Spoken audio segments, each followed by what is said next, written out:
Well, greetings and salutations, everybody. Welcome to the best damn movie-related show on the planet Earth, the John Campea Show, coming to you from right here on my YouTube channel. I am, of course, your host, John Campea, and it is an awesome honor and privilege, as it is every day, to have you, our international friends, gather around as we talk about our favorite things in the world, movies, movie news, TV, and streaming, and all sorts of good stuff. And yesterday was the day, guys. It was Spider-Man trailer number 2 day. You know we're going to be talking about that. We got a number of things we're going to be talking about here. But I'm not alone today. Of course, we're joined by Kimberly and Kern. Kimberly, how you doing? Good morning. I'm doing awesome.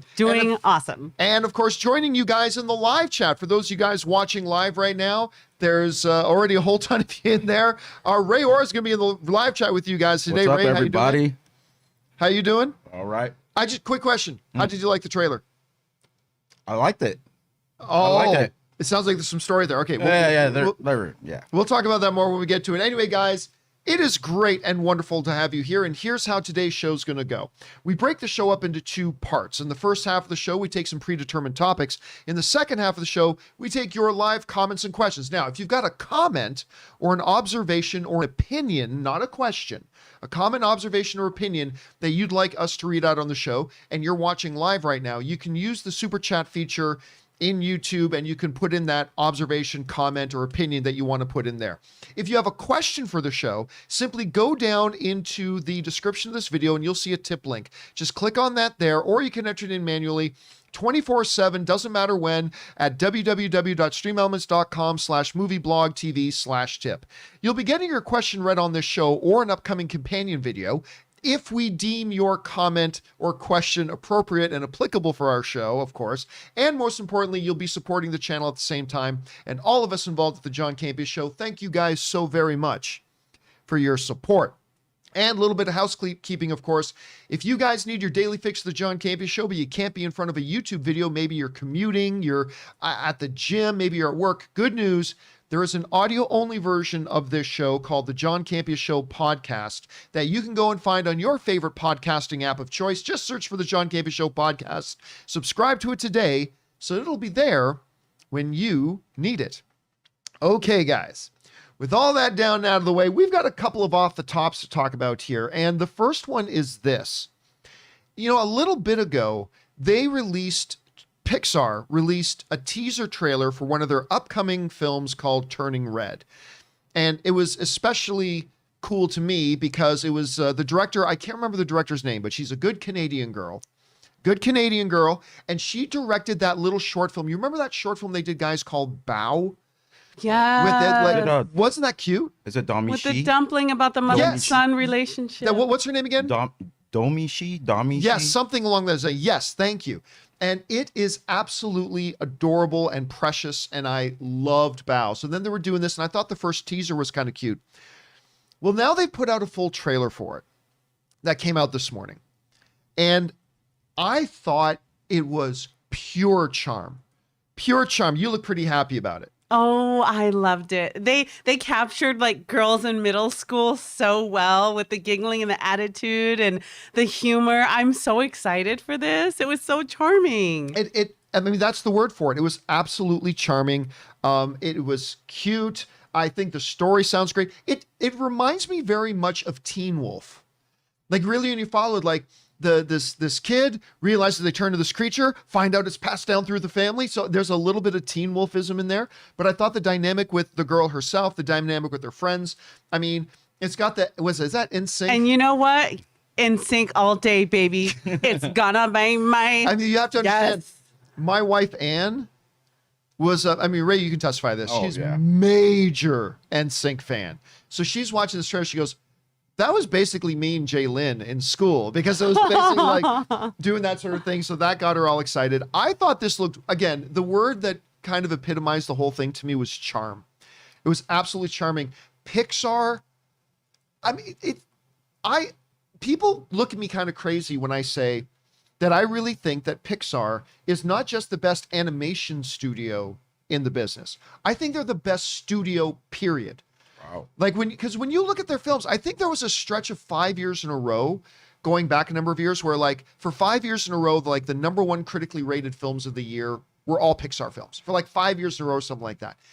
It is very rare that you look at a Pixar film and say, that was disappointing. Some people will point to Cars. There was that one, The Good Dinosaur, I think it was called. I think The Good Dinosaur. But I kind of like The Good Dinosaur myself. But cried through the whole darn thing. But Are I you mean, that's kidding the thing. When you're pointing at a movie and say that might be their worst and it's still pretty good. I mean, that's kind of like Christopher Nolan. Even Christopher Nolan's worst film is still pretty good. Right. And so I just love, they always find a way to bring that charm and to make me care about the characters and all that kind of stuff. And oh yeah, also, of course, it's totally Canadian. So you see the CN Tower in the background in many shots, and then the main girl's wearing a Canadian shirt a couple times. So you know that's going to work for me. I like seeing that. I didn't catch that because I don't know that much about Canada, but I'm excited for you and our fellow Canadians. Yay. Oh no. I don't. Every time I'm on the show, I learn something new. Should we stop the show, John? Yesterday was Yesterday was Tim Hortons Day. That's right. Yep. I had no idea about needing your Timmies in the morning. Now I do. I mean, yeah. So the question is for you guys. Did you have a chance to see this Turning Red trailer? I thought it was wonderful. I really loved what I was seeing. If you guys saw, what did you think? Jump down into the comment section below and let us know your thoughts. All right, guys. Got another off the top here, and that is this. You know, one of the things that we talk about whenever Netflix comes up, and I think we were just talking about this the other day, was the fact that they have this really shady way of determining what counts as a view. Oh, this thing had 1.5 million views. That's great until you realize and find out that Netflix counts somebody just watching a 2-hour movie for 2 minutes.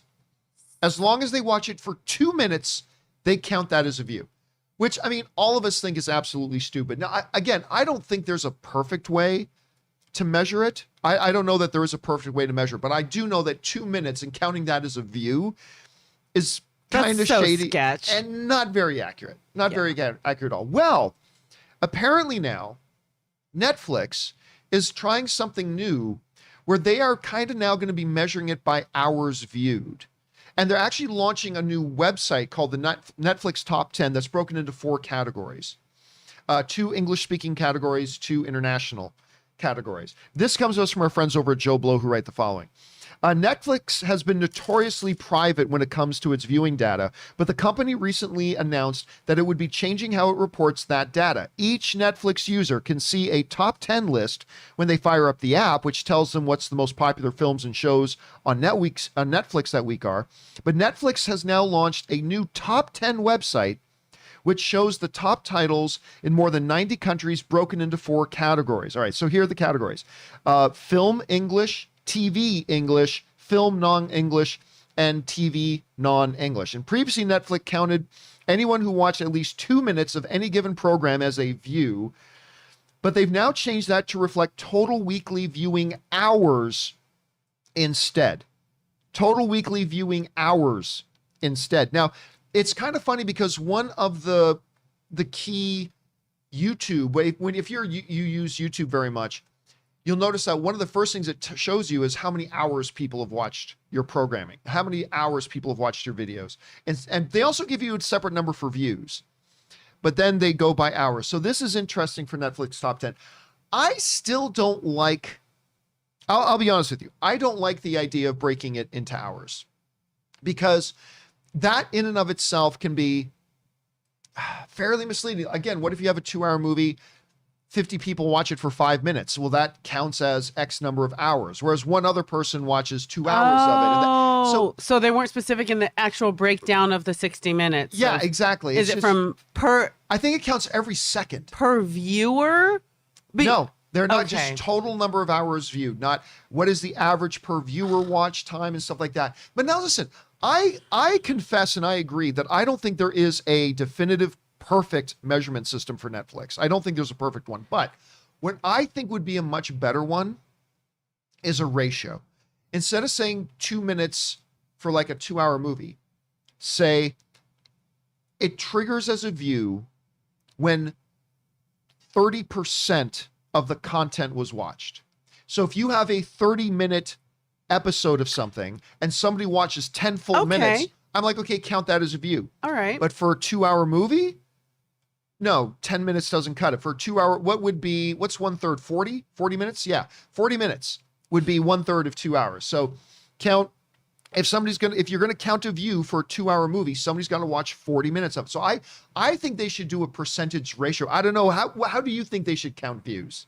Look, I love Netflix. I know nothing about the personal lives of the executives or anything, but I have this image in my head of a man standing behind a pile of cash and going, I know what I'll do. Instead of telling people we're just going to take 2 minutes at a time, I'll add up all the 2 minutes and give them a total. Come on, dude. I thought the way I read it, I thought it was in this household, for example, they had on Red Notice and they watched it for an hour and 45 minutes. And for that household, that's how we're going to tally this. If it's not like that, if it's like, oh, no, we're just going to take all the 2 minutes and add them up. Come on. I feel like there's a better... Look, this is better than the first way, but let's keep it's going. Better than 2 minutes. Let's progress and let's get a little bit more specific. Yeah, I agree. I mean, again, I fully acknowledge here, there's no perfect answer for this. There's no one right way to do it. And at least Netflix is realizing the 2-minute standard probably wasn't pretty good. Well, let me ask you this. Can you break it down? I know not only per household because people are watching on their phone and stuff, but can you break it down to per device, per user, per hour? I don't understand what it is you're asking. What do you mean? Per device. Okay, so in my home, if I've got 3 TVs and one person that watches on a cell phone, and if you say out of 3 TVs and 1 cell phone, each and every device in this house, and then the total of hours or minutes that came from that device. I'm not Wouldn't gonna lie, that be sounded more kind of convoluted. I think they probably just measure it on a per account. I don't think they measure it per device. I think so if you log into your TV and watch whatever, and then later you're on the bus or you're on the plane and you're watching it on your phone, you're still just on your account. So I think they probably measure it per account rather than per device. I know, because that sounds like it could get very convoluted on that. My brain is starting to fry a little bit trying to think about that. Anyway, guys, the question is for you.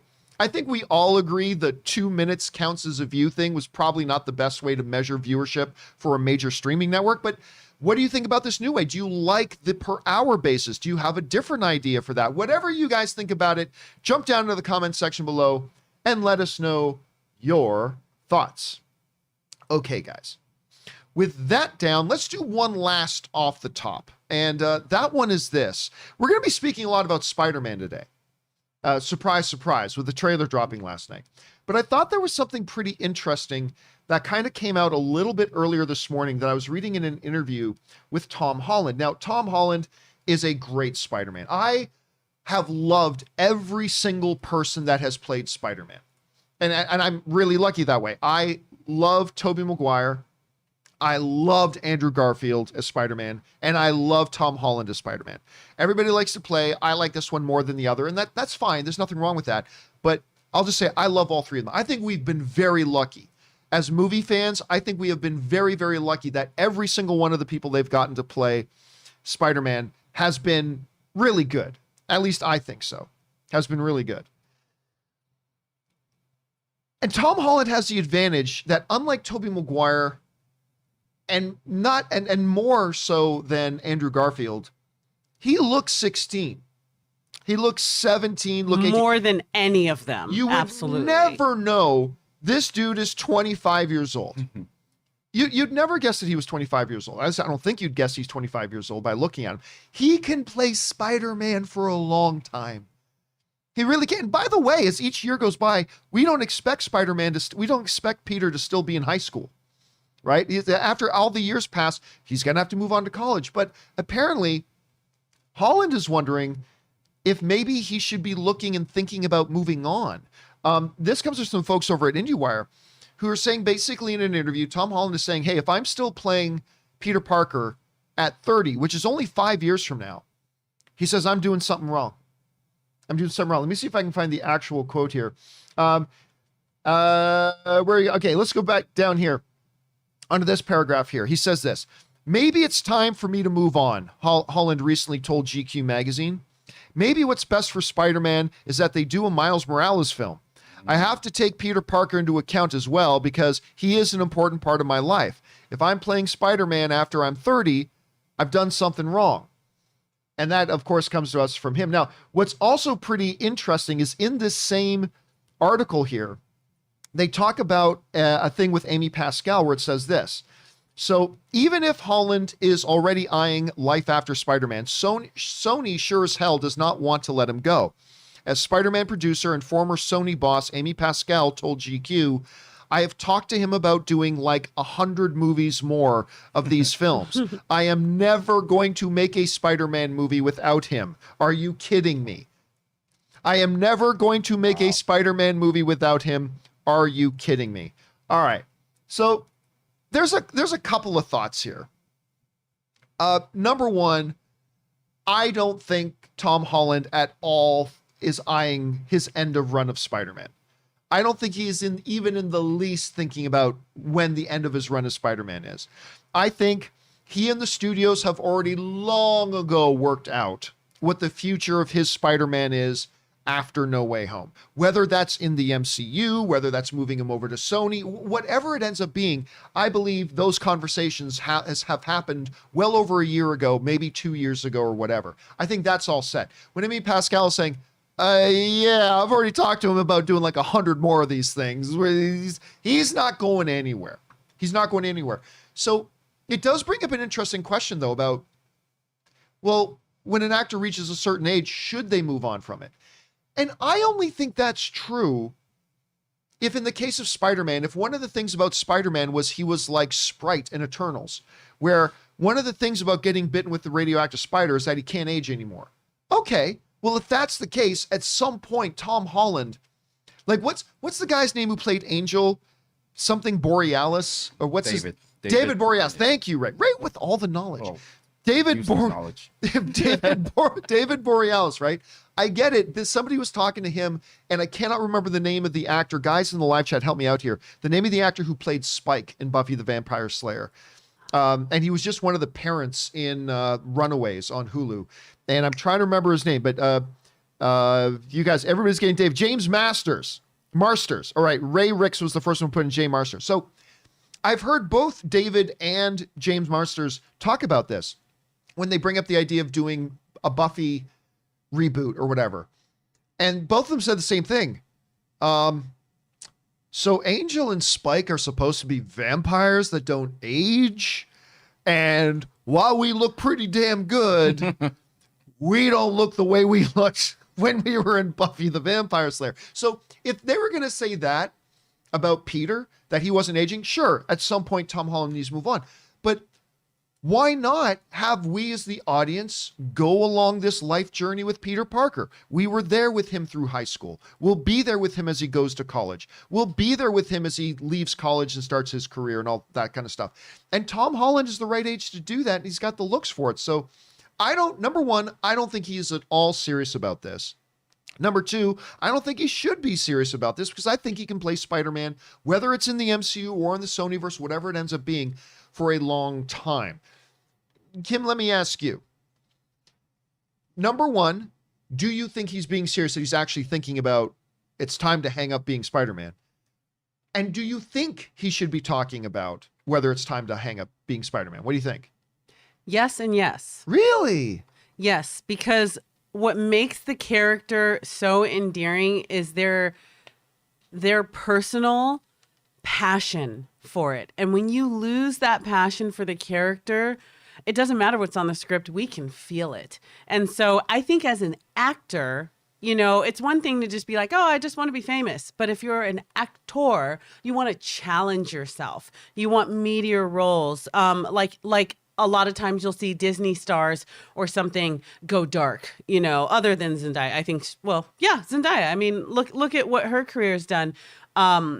I think he wants to challenge himself, and I think he should be thinking about it, because if you're just having an ounce of loss of passion, if you're putting on that suit and you are not feeling the energy, if you are not feeling the passion and still in love with the character that you're playing, I think you should consider moving on, because what we don't want to see is just good casting and now he's getting older And that twinkle in his eye is gone because he's like, you know what? I want to do other things. I want to challenge myself. But I want to go deeper. Anything to suggest that twinkle, that passion for the character is gone? No, I haven't. But where's this comment coming from? Oh, I think it's just him being coy. I think it's just him being, yeah, I mean, because I agree with you. I think you raise a great point. 100%. If he has lost the passion to play the role, well, it's your job, dude. Just do your job. We all don't feel the passion for our job every day. It's your job if you signed on, but some people don't continue to sign on and say, I want to hang this up, you know, guys, I'm ready to move on. It's your job if you already signed on. Like a lot of people are saying but that. if you have an option to sign on for more and you go, you know what, I really just want to explore myself as an actor, you guys. I love that you love this. It's always going to be a part of me, but I'm ready to move on. See, Daryl Smith Jr. in the live chat is raising a good point, saying, look, we don't want another Jennifer Lawrence situation, who clearly was over. She packed it in. She packed it in. Oh, she phoned it in, man. Yeah. Like she was great in First Class, but then after First Class, you can just tell she had no interest to be in these X-Men movies. Right? Thank you, dude. That's exactly what I'm referencing. That's a great point. I've seen nothing out of Tom Holland but mad, wild passion, excitement, and everything for this. I do agree with you there. I just feel like our kid is grown up.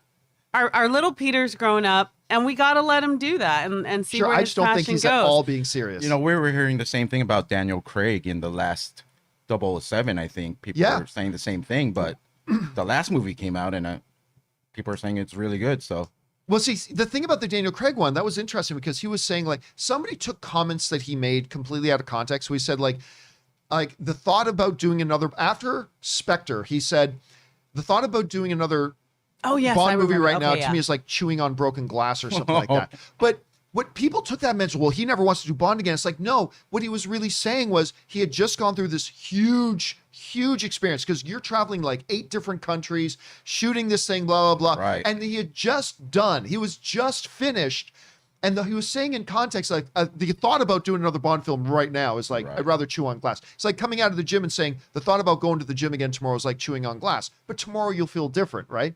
So I don't know. I think it's interesting. The question is for you guys. What do you think about Tom Holland's comments? Do you think he's at all seriously saying that he's thinking about hanging it up as Spider-Man? I personally don't think so in the least, but maybe you think there are. Whatever you guys are feeling about this, jump down into the comment section below and let us know your thoughts.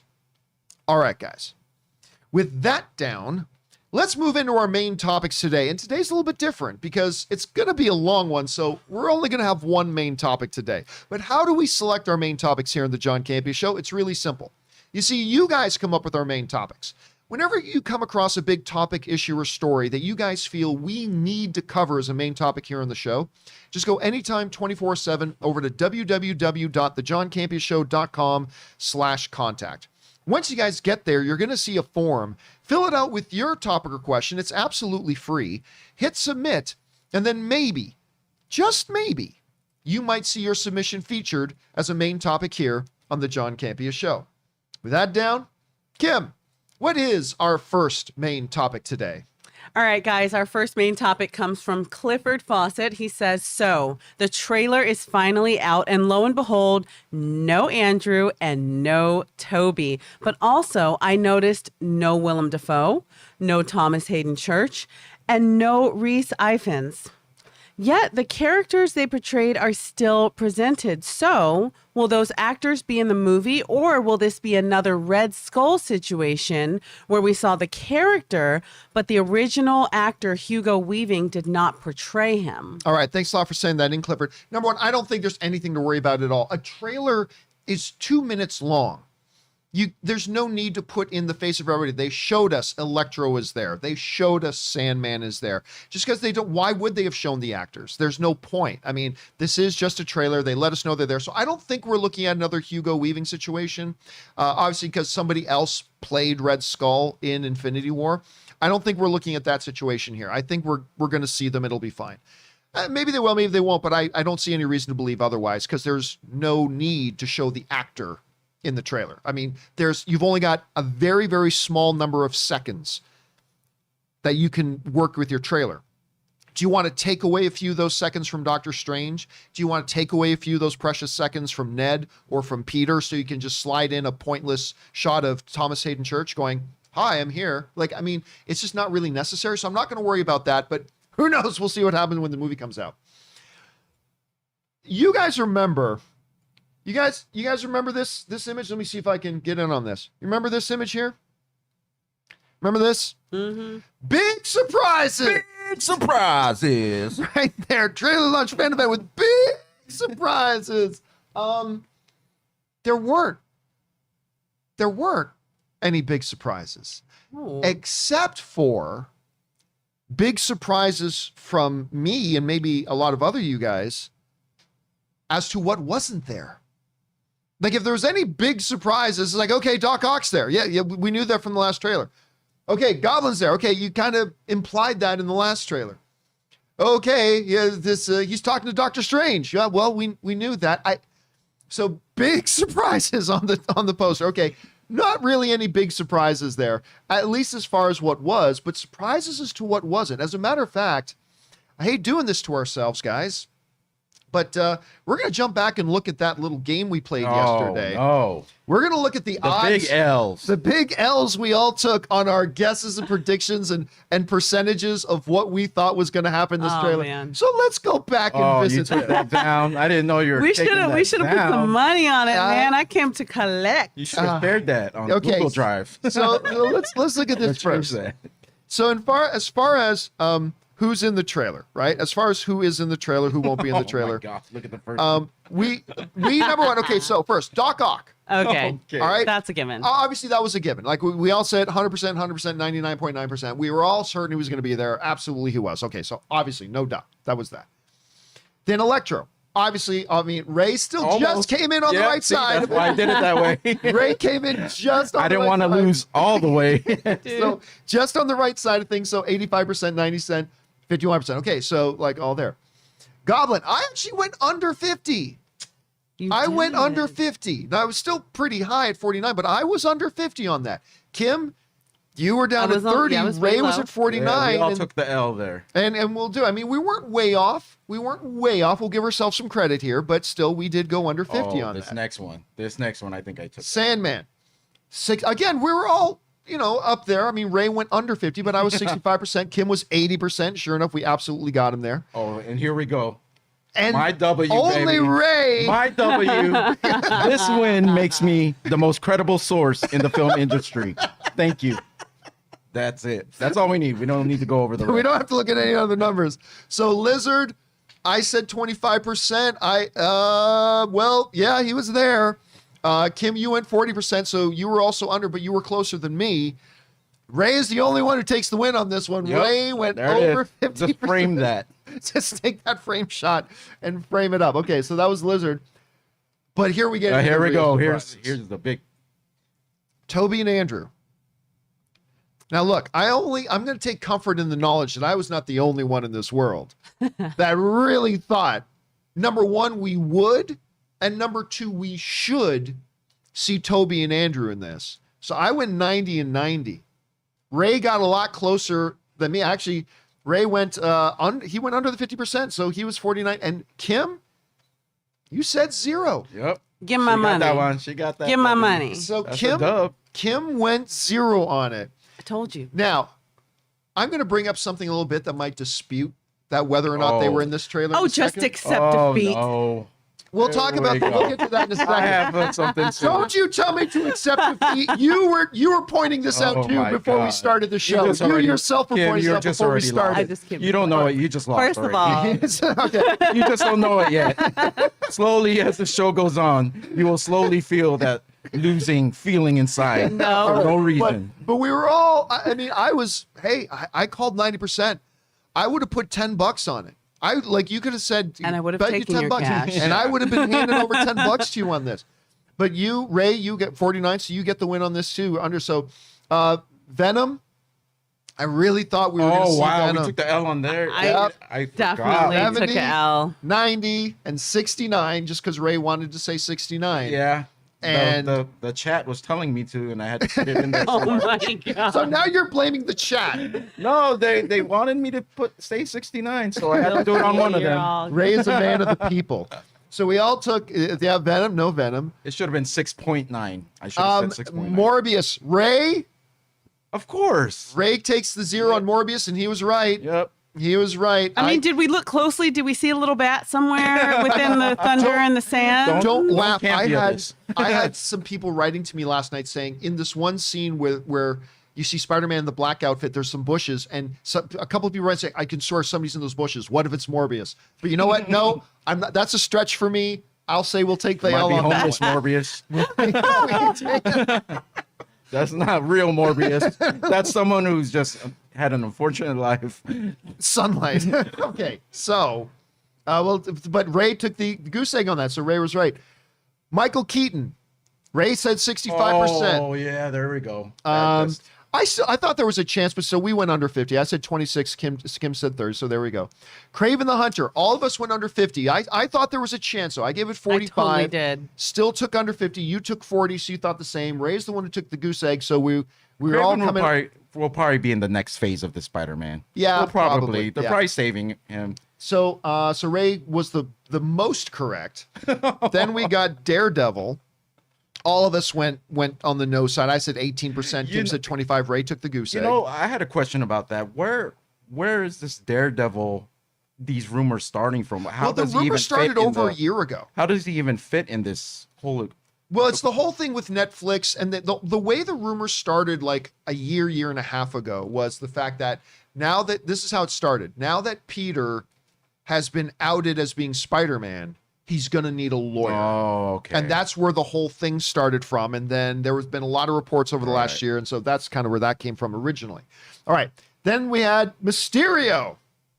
I took the 2%. Oh, Kim yeah. took 10. Ray went 51. And you weren't alone, Ray. I saw a number of people online saying they thought Mysterio was going to be that was the in it. most likely I thought would appear. That's the one I really feel like, oh man, I took the L on that one. Right. So, and all of us, the idea of Robert Downey Jr., sure, there's a chance, 11%, 35%. Ray taking the goose egg on that. So, yeah, he wasn't there. Miles, I said 5%. Ray said 0. Kim said 70. Look, I would have. There's Kim a- took the big 70 on that are one. you sure I did? Because there's a Run it back. lot of different scenes. There's a lot of lights. There's a lot going on. True. We might have missed him. Maybe. He might have been in plain sight. Did we look at all the TVs? Did we look at all the books and comic books? I'm not sure I'm willing to accept that loss. I think you're just going to yet. have to take it for now. I think you're going to have to take it I'm for hoping they now. reference For Miles now. at least. Reference a little thing in the movie, maybe like a little, just even one sentence that references. Well, they did it in one Miles' of the other existence. Spider-Mans, But right? They By need to having do it Gambino again there? just to keep my hopes up for live action Miles. All right. Then the last one I think we did was Jennifer Walters, She-Hulk. All of us basically, I said, well, there might be a slight chance, 30%. Kim said 0, Ray said 0. So there we go. So that's how we did. That's how we did. So let me tell you what my two biggest surprises were. Biggest surprise, number one, was that no Toby and Andrew in it. Although, Oh, well, I'd be remiss if we didn't point this out here. Okay, I'd be remiss if we didn't point this out. Detective Campea. Here we go. It's on the go. case. All right. So we all saw this shot, right? And now, as soon as this shot came out in the movie, everybody was like, okay, well, there is something a little funny about this picture. It looks like Electro is going at something that isn't there above Spider-Man. It looks like Lizard is going in to engage something that isn't there below Spider-Man. And it looks like Spider-Man in the image is going straight at Sandman. Now, many of you guys know, but for those of you who don't know, on Sony's Brazil Twitter, they put out another version of the trailer. And in that trailer, we get a slightly longer and different look at it. And you've probably heard people talking about this online. But here it is. This scene goes, watch Lizard. It looks like he's bringing his fist back to punch somebody, but it ain't Spider-Man because Spider-Man's way above him. And then watch Lizard's head. Bang. Somebody punches him in the face. Somebody punches. First of all, it looks like Lizard is going in to hit somebody, and then his head cocks back. Oh my God, it's 'cause he got Invisible punched. Woman from Fantastic Four. No, dude. Yeah. Wouldn't It's that be John gross? Cena. It's John Cena. Cena punched him in the face. No, I mean, so look, Yeah, that's we have seen what has clearly happened here because, again, as you see Spider-Man going through the middle, again, Electro's going at somebody And that's Electro not- would have been on an angle. Yes. Instead, he's going at something else. Lizard is clearly going at something else. I mean, He clearly obviously, gets hit. yeah. yeah. So if they didn't show that, you could say that he was going after the building that Zendaya or MJ was on or something like that to disrupt Spider-Man, but that right there is just, I don't know what else That to say isn't about that. the sleuths. It's- the it's- sleuth. well, Here we especially go. when you but that's a consider- good catch, though. especially when you consider that Marvel does this all the time. We have seen Marvel do this repeatedly, that they will digitally remove something, like they removed in the Infinity War trailer when Thanos had the thing and he's fighting Captain America. They digitally removed a bunch of the Infinity Stones, so the audience wouldn't know. Oh, at that point he already has all these Infinity Stones. Or they digitally removed in the one Civil War trailer. War, especially. As the people are running towards each other, they digitally remove Spider-Man out of it so that the audience in the trailer wouldn't see was that. Right. I mean, look, there are other problems. Now I'm seeing some people saying, oh, no, he's not, Lizard's not getting punched in the face. It's debris hitting him. I don't see any debris hitting That's him. what I was thinking first. And what is Lizard cocking his fist to punch? It ain't Spider-Man who's 15 feet above his head. And look at his arm. If you look, it looks like his arm is being twisted back. There's some Yeah. sort of impact Yeah, happening, just the way he jerks his body. And who is Electro going after? Look, to me, this is not proof. Yeah. But to me, it seems fairly clear. There are, whether it's Venom or whether it's Miles Morales, but It's Miles, you come on, guys. I'm going to say what we're all thinking. Right. It's Toby and Andrew. I have something to say about that. What do you have to say about that? I try to stay off social media and try to stay away from spoilers, even though it's really tough. But if I watched this trailer without really knowing anything and I just saw what was going on, I would have just assumed, oh, Toby and Andrew is going to be in this just because of all the characters from the past. So I don't know if... Well, to be fair, people have been assuming that for a year and a half. Yeah, but this trailer actually, to me, because I don't believe in anything until You think I see their it. absence speaks They're- volumes? Yeah, they're in it. Like, Yeah. and I've been like, no, I don't want spoilers. Like, until I see it, then I'll believe it. But this one, it's almost telling to me that they are in this film. JP in live chat saying, you're all wrong. It's Batman. It's Batman taking out Lizard. I like that.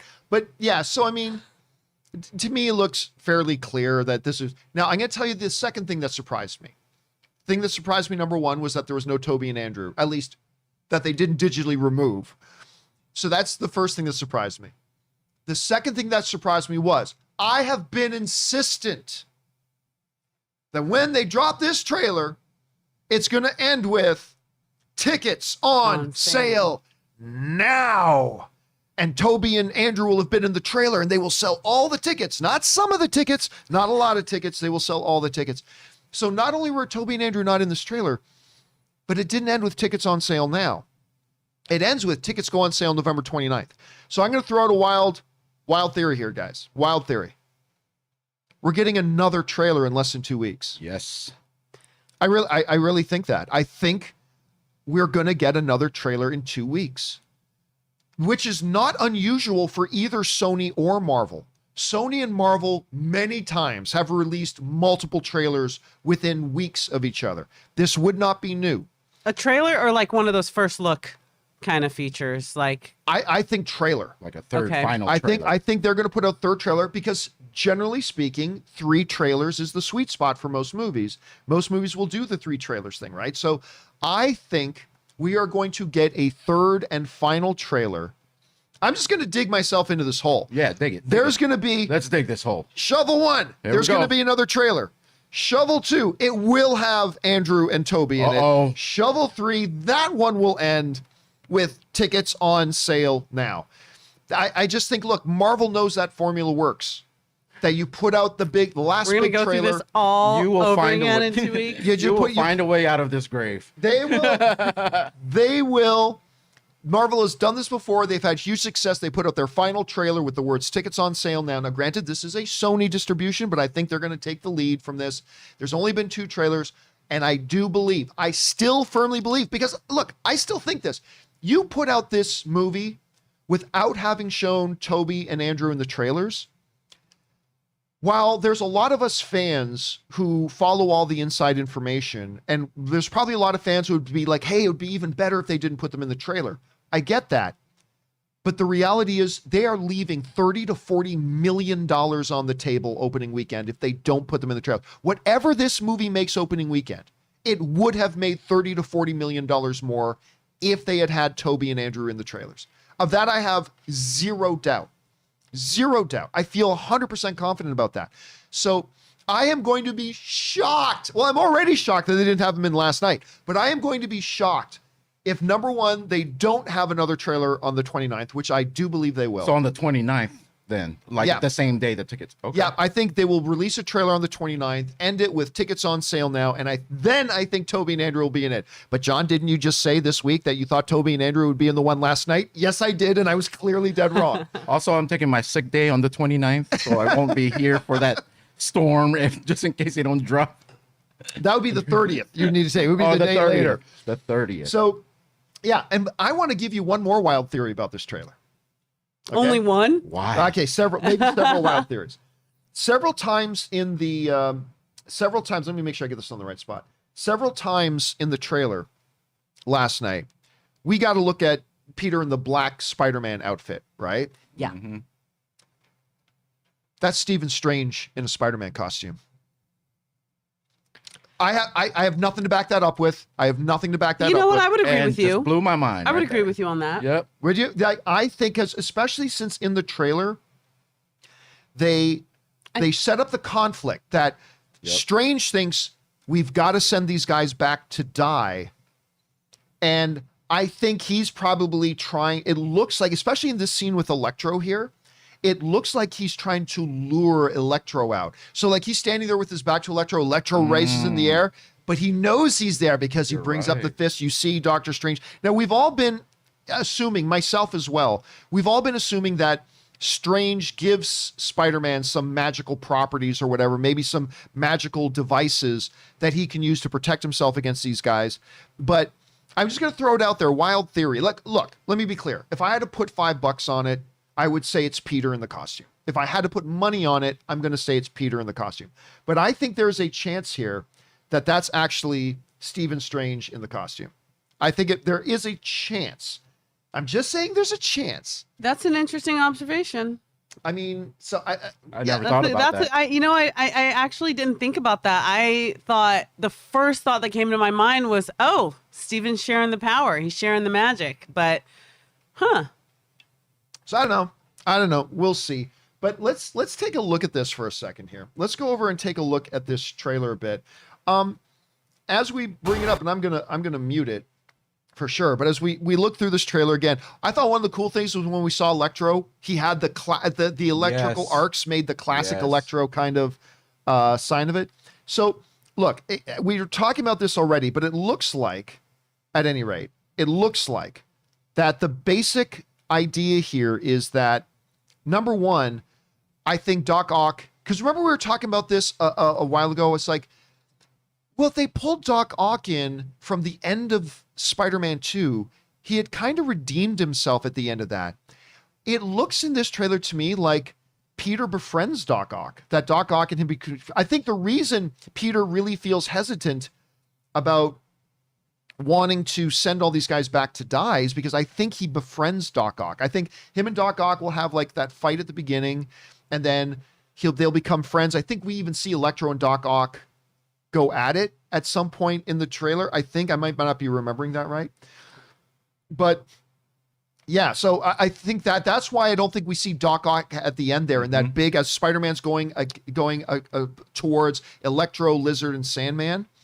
I think, one of the other guys being blocked out might be Doc Ock going in with Peter to fight the other guys. Oh, that's a good point. True. So, I mean, maybe yes, we'll have to see, because again, at the end of Spider-Man 2, he's kind of redeemed himself. So there's some interesting things there.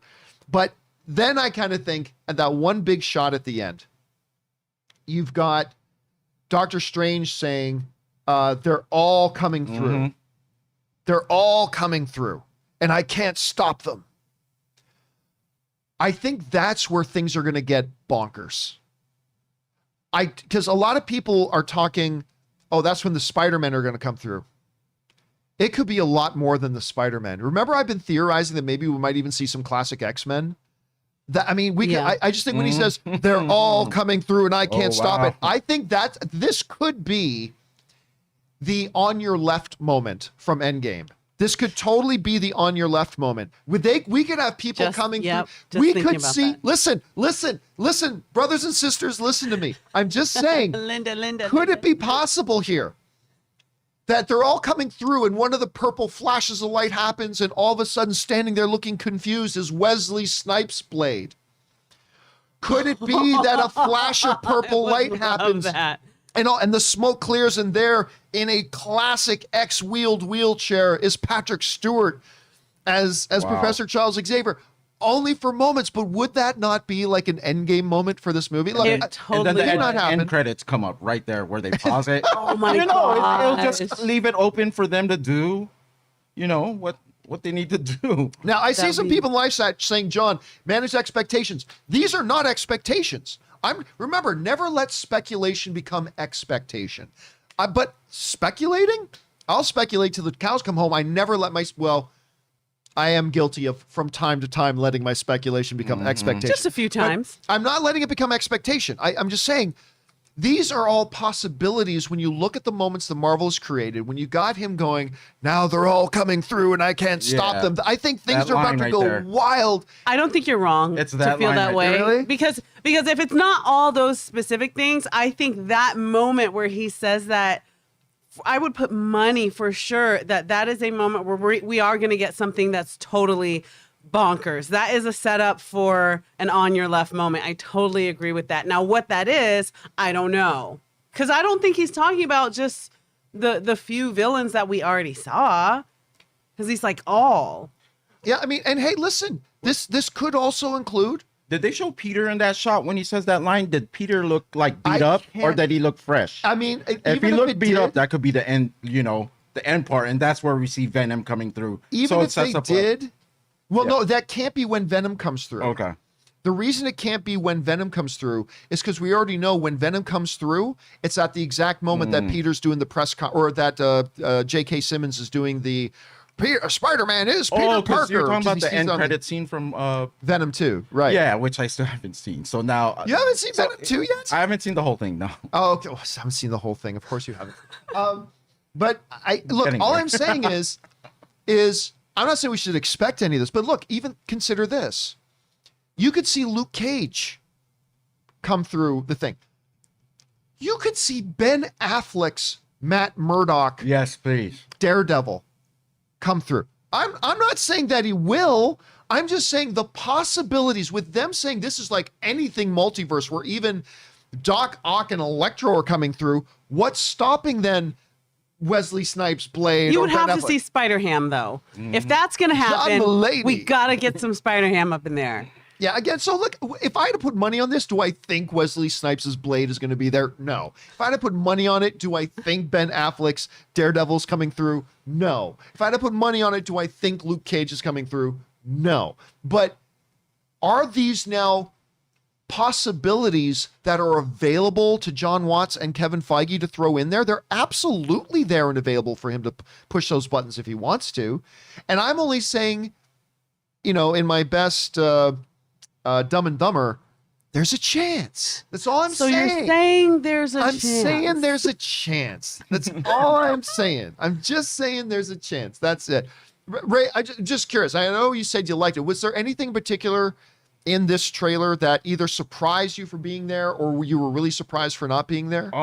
I just really like the look of the Green Goblin. I don't know if they changed it. He looked great. Like he had the ears. He has like the more pointy ears. And I also like the look of Electro, but I will say this: is Jamie Foxx still doing the Mike Tyson biopic?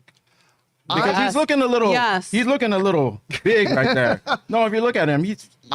Yeah, I think they've been talking about it for years. I think after New Year's he posted a lot on his Instagram about this is what I'm eating right now. Yeah, because I think he's preparing just for talked to Mike. I can't believe he did that. Yeah, he shared a lot on Instagram about filming, so that definitely has been happening.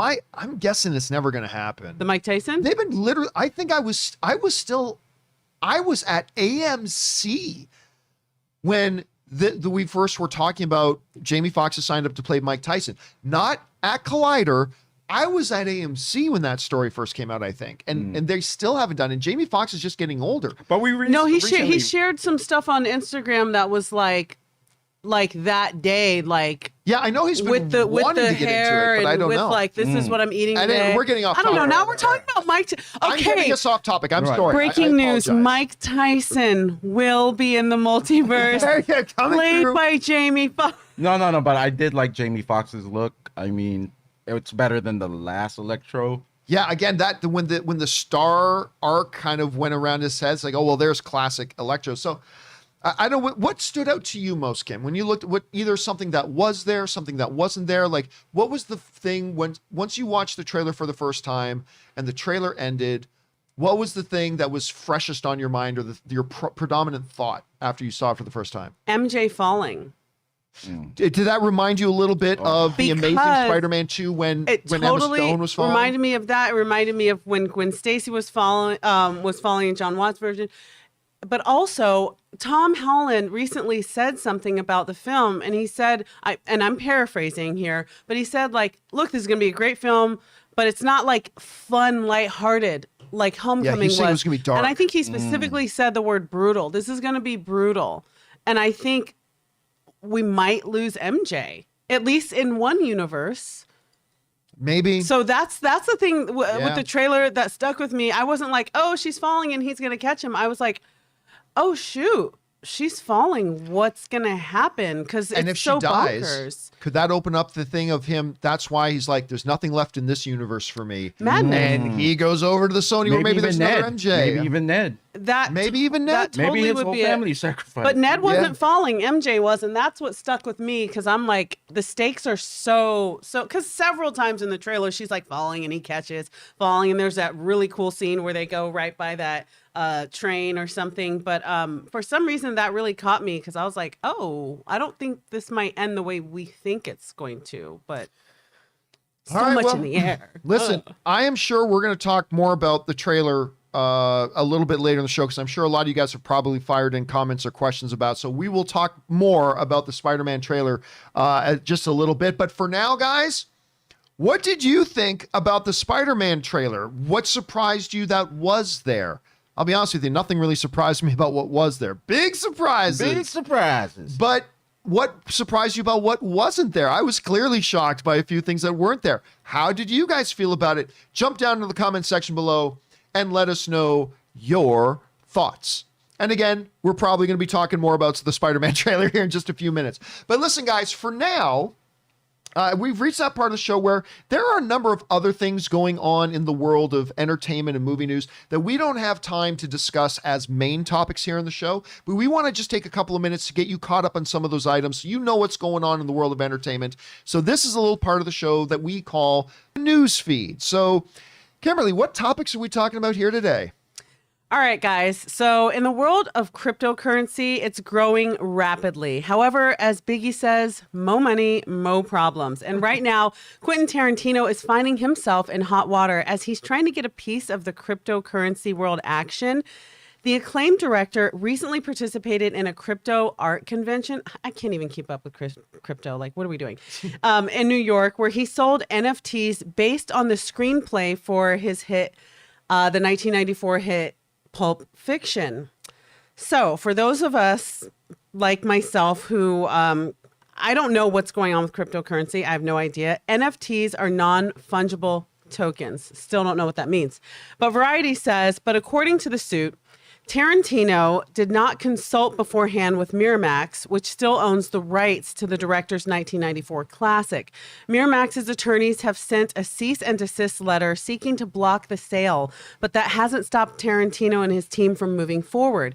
Miramax alleges that Tarantino's actions have interfered with the studio's own plans to enter the market for Pulp Fiction's NFTs.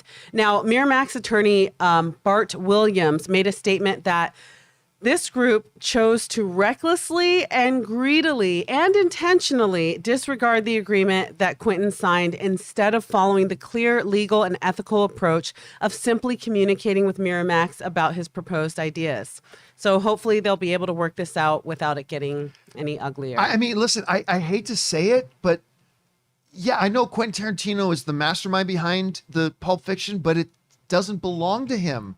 And so you got to be careful with this sort of thing. So yeah, I hope this does get worked out amicably. I hope they're able to make this thing work. All right, what's next? All right, so a lot of Spider-Man talk. Kirsten Dunst is in the news. So she's had an impressive career in Hollywood for over 30 years. Now, this woman definitely deserves her flowers. She really does. I loved her in Interview with the Vampire, starring alongside Tom Cruise and Brad Pitt. And she actually nabbed herself a Golden Globe nomination at the age of 12 for that. Now, since then, she starred in Jumanji, Little Women, Fargo, The Virgin Suicides, and most notably to us comic book movie fans as Mary Jane in the Sam Raimi Spider-Man trilogy. Now, from the outside, it seemed like it was all fun and games, but it seems like it wasn't. There's been a few disappointments in her time as the object of Spidey's affection. According to IndieWire, she says, the pay disparity between me and Spider-Man was very extreme, Dunst recently told The Independent. I didn't even think about it. It was just like, oh yeah, Tobey Maguire's playing Spider-Man. But you know who was on the cover of Spider-Man poster? She flashes a grin and points to her chest. Spider-Man and me. It's rumored that Maguire made over $20 million for 2004 Spider-Man 2, and Dunst made $9 million. While rumors are swirling where the franchise could go, Dunst has said she would never say no to reprising her role as Mary Jane.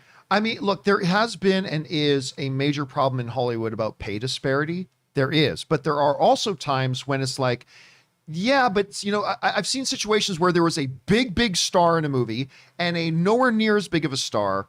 And clearly there's big disparity because one person brings more value to it. I get it that in the first Spider-Man, like, people don't care as much about MJ as they do about Spider-Man. The name of the movie is Spider-Man. But you're right. As the movies progressed, she became a major part. And yes, if you look at the poster for Spider-Man 2, it's Spider-Man. And let me see if I can bring this up again. It's Spider-Man and her, right? In it. So it's interesting to hear how that sort of played out. All right. What's next? Okay, this story has me all up in my feels, you guys. So LeVar Burton has not only been a favorite of many fans over the years as Geordi LaForge in Star Trek, or as I called him when I was a kid, Mom, the reading guy with the cool, awesome headband over his eyes. But he's also a beloved champion for literacy and education. Burton has impacted the lives of millions of children as the host of PBS's Reading Rainbow. Now, although he did not land the coveted permanent lead host position on ABC's Jeopardy, Mr. Burton did land as the host of a nostalgic game that has kept us on our toes for decades. Deadline says Burton has teamed up with E1 to develop a game show adaptation of the classic board game Trivial Pursuit. He will host and executive produce the project via his LeVar Burton Entertainment banner. Now, Burton says Trivial Pursuit is one of the best known brands in the gaming universe. I'm thrilled to have this partnership with Hasbro and E1 to bring this beloved game to market as a premium show for television. Now, I look forward to playing along and yelling out the answers to the questions in the comfort of my own home whenever this shows up. He did a great job hosting Jeopardy when he did it. Everybody loves LeVar Burton. Everybody. I look like everybody else. I played Trivial Pursuit when I was a kid. Yeah. So absolutely, I think this sounds great. And we grew up with him. And we absolutely grew up with him on several different shows. Yes. All right, what's next? All right, so audiences around the world have grown to love Daniel Craig as 007, and I mean love, to the tune of over 700 million in gross sales worldwide of No Time to Die. That number continues to grow as the final installment of Craig's run as 007 is still available to be seen in theaters. Now, this holiday season, we can look forward to a very special gift. The No Time to Die Blu-ray will be available in just a few weeks. Cinema Blend reports that per the official announcement from Universal Pictures Home Entertainment, No Time to Die will be available on physical home video starting December 21st. While director Cary Joe Fukunagawa's film is currently available on PVOD, it doesn't include the features we're about to list off. As you'll see below, there's a nice handful of informative extras with one anticipated bonus only being available on the 4K UHD release. We have Anatomy of a Scene, Keeping It Real, the action of No Time to Die, A Global Journey, Designing Bond, and Being James Bond, which will be VK UHD only. This film, I like this movie. I know there's a bunch of people who didn't like James Bond No Time to Die. I thought it was quite good. I don't think it was as good as Casino Royale or Skyfall, but it was certainly much better than Quantum of Solace or Spectre. I liked it. And the thing is already made. A lot of people never thought it would get much over $500 million. It's already made well over $700 million and continues to make more. And now with their home video release, it looks like what might have been a financial disaster for them might actually turn out to be a little bit of a success when it's all said and done. Maybe, fingers crossed. All right, what's next? All right, so Netflix debuted the hit series Squid Game on September 17th, 2021. That was created by Han Dong-hyuk. Squid Game has had a strong impact on pop culture, with kids and adults donning the now famous red jumpsuits with the square, triangle, and circle mask on Halloween, or thousands of people like myself totally bombing at trying to make Dalgona candy in their kitchens. Now, although we knew Squid Game was a hit, there was no reliable way to count the views. Let's admit it, counting 2 minutes on a show as an official viewing and passing it off as the viewer tuning into the whole show is a bit sketch.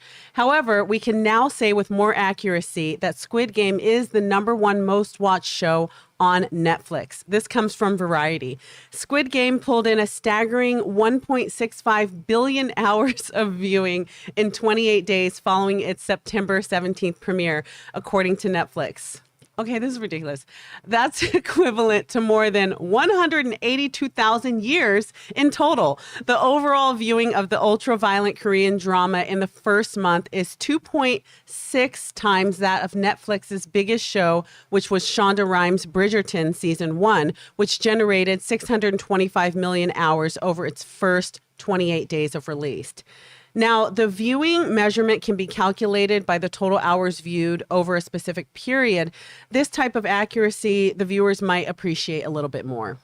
And listen, they've already said a while ago, they said a long time ago that it had become, and now granted it was under the more questionable way that they handled that stuff, but still, they already said very, very early, I think it only took it 2 weeks or something like that, for it to become the #1 show that they had ever had all time, even by their other, granted, flawed viewership stuff. So there was that as well. So yeah, it's pretty interesting stuff. Whatever measurement they do, whether it's the 2 minutes stupidity, whether it's by the hours, Squid Game took the world by storm, and by storm, I mean like out of nowhere. So it's kind of crazy the way it came out of nowhere like that and became a worldwide phenomenon.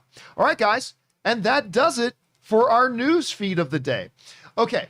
With that down, let's now move on and start reading the live comments that you guys have been firing in to the super chat there. So let's get over to it right now. Kim, what do we've got lined up? All right. Johnny Got Lost sends in a super chat. Thank you so much. And he says, so it looks like you might be getting your wish, John. In the new Spidey trailer, there's a shot of Doc Ock stealing Peter's nanite armor and using them to upgrade his robo arms. Hashtag big surprises. Big surprises. I mean, I hope so. It did look like that what was going on. I'm not 100% sure that was going on. But yeah, anything that gets Peter out of the Iron Man Jr. armor, I'm all for and I'm all excited for. All right, what's next? Sam Fisher sends in a super chat and says, there was a new trailer for Letterkenny Season 10. It was excellent. It revealed new and returning characters. I am still not caught up on Letterkenny. I was introduced by you. You are Big into Letterkenny, yes? I have no I'm idea not what caught up. I started it during the pandemic and then I got so distracted. I'm so glad, Sam, that you mentioned this because I want to return to it. I'm telling you, when I was crying, laughing, the humor, it's kind of like Napoleon Dynamite on crack. It's so freaking funny. I need to tune back in. Oh All my right, God, love it's it. funny. All right, what's next? James Argenta says, No Way Home might be an unofficial teaser for Armor Wars. We see what happens when Stark Tech ends up in the wrong hands, Doc Ock, after seeing Afterlife tonight. Don't think so. I mean, look, the ending of Falcon and Winter Soldier was clearly the setup for Armor Wars. When we see her coming out saying, yes, now we'll have access to all these weapons. That was the setup. I don't think that's what they're doing here. So I think it'll remain totally disconnected, but we'll see. All right, what's next? Ben Rayner says, I loved the trailer. Green Goblin looks great. I don't think Toby and Andrew are in the movie anymore. Maybe Toby, not Andrew. Okay, look. Again, that little clip of Lizard clearly getting punched in the face and Lizard and Electro going for people who are apparently invisible and not there. I think that pretty clearly tells us it is, but it's not 100% proof. It's not 100% proof. So I would say, Ben, there is still a possibility, however slim, there is still a possibility that maybe they're not even in the movie at all. We'll find out. All right, what's next? Sam Fisher says, so it looks like in No Way Home, it's not that we are getting to other universes, but other universes are coming to us, which I'm more okay with. Yeah, I think that's a really good observation. I think that's kind of exactly what's going on here. We'll know for sure in less than a month, but I think you're absolutely right. That's what's happening. All right, what's next? Javier Reyes 405 says, I'm kind of glad they didn't reveal Andrew and Toby in the trailer. I want to see it for the first time in the movie theater with excited fans. Yeah, no, and I get that. I'm right there with you, bro. But it's not good business. It's not good business. Right. And here's the thing. It's not like everybody in the world hasn't already known they're going to be. Look, I was one of the last holdouts. In denial that Andrew Garfield and Tobey Maguire were going to be in it. It wasn't until like 3 or 4 months ago that I started going, you know what?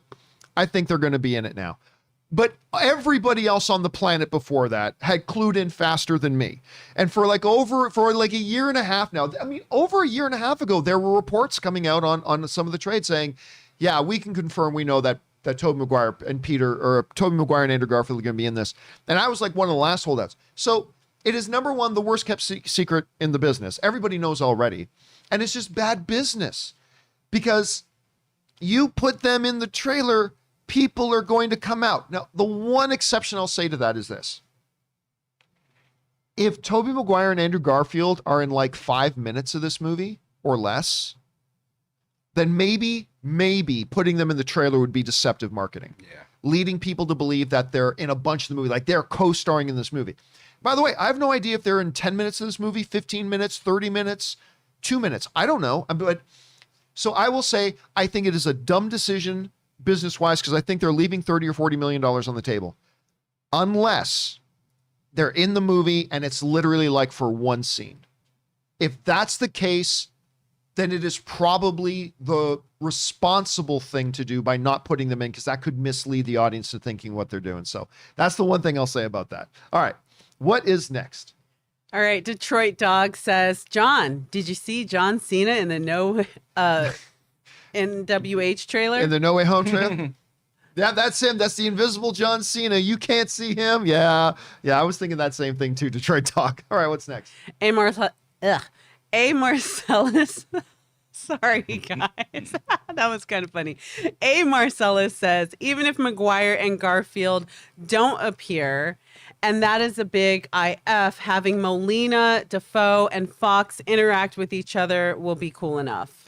I mean, look, there's going to be a nostalgia factor there for sure. For those of us who watched the original Spider-Man films and appreciated the amazing Spider-Man films and Maguire's Spider-Man films, there's going to be something special about that too. I just love seeing Alfred Molina back. Hello, Peter. By the way, I love the fact, because one of the things coming out of the first trailer, everybody's like, well, how come he thinks that's his Peter? Could it be that maybe it is? Well, they explained in this trailer. When he sees Peter, he only sees the Spider-Man mask. And as soon as the mask comes off, You're not Peter Parker. Can I just say I love Alfred Molina's voice? It's great. I love his voice. It's so cool. Okay, anyway, sorry about that. What's next? Casey Max sends in a super chat and says, so did it look like to you Ock is helping Tom Spider because it looks like he's literally blown out of a building by Electro? 1000%. I think, look, I think they encounter, they fight, they figure out what the story is with what's going on, and I think they end up working together. I think that's what the trailer was showing. Maybe not, maybe it goes in a totally different way, but I think it speaks volumes that he's not one of the villains rushing at Spider-Man at the end when there's Electro, Lizard, and Sandman. I think that says something. So I don't know. We'll have to wait and see. What's next? I'm dying, you idiot, Sinclair. Sends in an awesome super chat. Thank you so much for that. Turning Red also has the distinction of being directed by a good Canadian kid, Domi Shi, with Bao. Hopefully, Disney actually has the balls to release this movie in theaters this time and not straight to Disney Plus. And thanks for supporting our channel on that level. I appreciate that very much. Yes, I mean, super excited about the director of Bao. If you guys haven't seen Bao, I don't know where you can watch it. Ray, can you see if you can look that up? See if you can look at if somebody wanted to watch Bao. I mean, I'm sure it's on Disney Plus. Yeah, I'm sure it's there. That's where I watched it. Okay, so if you haven't watched Bao, it's just one of their shorts. Go and watch it. It's amazing. I think this looks great. And I do believe it is slated to be a theatrical release. My understanding is that it is indeed slated to be a theatrical release. So hopefully they're going to stick with that. At least I really hope they do. All right, what's next? Okay, so Spark the producer says, so Lizard hit invisible wall in Brazilian cut. Yes, LOL. there's just a big invisible wall. That's exactly what he ran into. All right, what's next? Don Miller says, I loved the trailer. When I didn't see Toby or Andrew, it convinced me that they are not in the movie. Then I see Lizard get punched in the face by an obviously edited out Spider-Man. I know, so they basically put the other Spider-Man in the trailer while removing them at the same time. I mean, look, there could be other explanations. Maybe it's an invisible Miles Morales.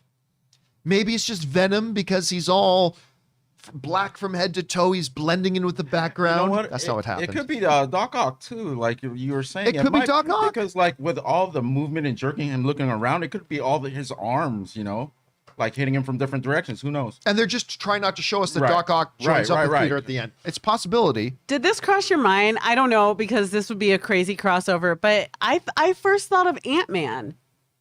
Oh, Because he has the strength and you can't see him. It's the Scott shows insect. up and it's like he's just The insect family. All right, it's possible. All right, what's next? Casey Mack says, so John logically reason here, it's obvious the Lizard in the Brazilian trailer got punched by John Cena. I anticipate we're going to hear more of the John Cena jokes in there, so you're not alone on that, Casey. All right, what's next? Rhett Proctor says, saving Toby and Andrew for the movie start, in my opinion. Let's be honest, though. Who is Lizard and Electro fighting? Most likely the other Spider-Man. Yeah, again, not smart.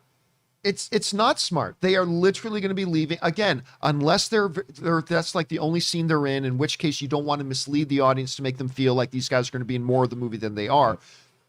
But other than that, they're leaving $30 to $40 million on the table by not doing. And I'm still going to believe until the 30th comes and I find out I'm wrong.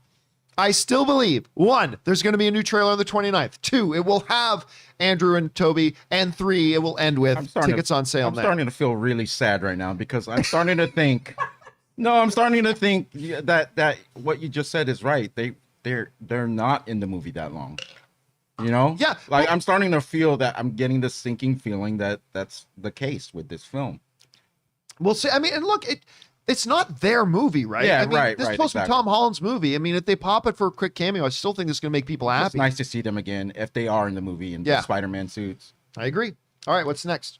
James Lucas says, John, final scene, strange. They're coming and I can't stop them. Streaks in the sky, streaks, same Spidey blue and red colors. Love the show. Bring on the filthy. I don't know if there's anything to interpret there because I got messages from people yesterday saying that I think the first streaks across the sky were purple. Mm-hmm. And I had people writing to me insisting it's Agatha. Oh, that means it's Agatha. Agatha is coming. And it's like, well, just because it's, so I possibly, but I wouldn't read too much into that, but who knows? We'll see. All right, what's next? Reem Rose says, safe to say Doc Ock will be good guy in No Way Home. I don't know if it's safe to say, but that is kind of what I'm believing right now. I mean, there's nothing definitively saying that, but that's the way I'm leaning, Reem. So I think so, but we'll find out. All right, what's next? Bobby Jackson says, well, yesterday I did say it would be interesting if Sony left the other Spider-Man out of the second trailer, and sure enough, they did. They did. And I'm not going to lie. I'm surprised. I said 90%. I really thought they were going to put them in, but I'm still holding on to that. November 29th, there will be a new trailer. That's what I'm counting on. I might be wrong. We'll see. All right, what's next? All right, this super chat comes from My Comic Planet. Hey, John, I know you think there may be a third trailer. Well, highly reliable scooper Daniel Richmond tweeted last night that he believes there will be a third trailer. Wow, great call on that one, JC. Well, I mean, look, it's not that great of a call. Most movies have a minimum of 3 trailers. Most movies do. Most movies will. So I don't think it's that. So if it turns out I'm right, and I'm always right. Always. And you know this, Always. 100%. 100%. Perfect. Yeah, in some other dimension, in some other world. Speaking of the multiverse. Never wrong. Speaking of the multiverse. But I mean, if I'm right about this one, it's not that big. It's not that big of a win. I mean, I think it's pretty clear there will be one. I'll be really surprised if there's not. So we'll find out. But thank you for that information, My Comic Planet. Appreciate that. All right, what's next? Andrew Shum says, just chiming in now to make sure you talk about Lizard being punched by nothing, aka and edited out Toby/Andrew. We got you covered, Andrew. We got you covered. Thanks for making sure, though. I appreciate that. What's next? Unbeatable says, Doctor Strange, I can't stop them. You pay me rent. You pay me rent. You pay me rent. Peter holding his head. Ah! Rent? I thank you to everybody, too, because I thought, I had in my head that rent guy was played Mr. Dermatov. I can't remember his name, but was played by Russian comedian Yakov Smirnoff. But I was corrected. It's not Yakov Smirnoff. If it was somebody else, actually. So that would be funny. I do hope he makes an appearance. All right, what's next? John Redcorn says, don't get why folks think Venom would be in the Sinister Six. Neither do I. Do they forget in the Venom films he's been a good guy who would fight with bad guys? Yeah, no. Would he fight with bad guys? I have no idea why anybody thinks that. Now, and some people justify will say, well, by watching the TV news report, he might think Spider-Man's a bad guy. Yeah, but there's no getting around. Oh yeah, that Electro guy, just hear one sentence out of his mind. The world will pay for my suffering. There's something off about that guy. You know, I think, you know, sleuth reporter that Venom is, the human side of him, is a reporter. Eddie Brock is this big investigative reporter. I think he'll pick up that he's with the evil guys if that were to come out. So yeah, I don't understand why anybody thinks he'll show up and actually be on the Sinister Six. To me, it does not make sense. All right, what's next? Azrin Hilmy says, sup guys? Well, I guess they weren't lying yesterday in the marketing after all. The big surprise is that Toby and Andrew aren't in the new trailer. Let me just say this, though. Why? I'm shocked that we're not seeing some backlash online about that, because they specifically put in their poster, big surprise. Bigger the big. Bigger the biggest. And they put that in the poster. And there's nothing in there that people weren't expecting except for what was missing. So, I mean, I don't know. It is kind of crazy. But you're right. You're right, Azrin. The big surprise was that they weren't there. It was a surprise by subtraction. So, I don't know. We'll see how that evolves. All right, what's next? Hoser Mays says, probably the person that pushed Lizard was Spider-Gwen or Uncle Ben Spider-Man. It will be fun to see Web Warriors Spider-Man variants. Yeah, I mean, look, we could look. Anything is possible in this wacky multiverse stuff. That's hilarious. Right. But I think it's more within the realm of possibility that it is a Toby or Peter. On the outside chances, it could also be Doc Ock or Venom that they're just not wanting to show in there yet. But I think it's most likely it's Peter and Andrew. All right, what's next? CJT says, hi, John. Love your channel. Thank you.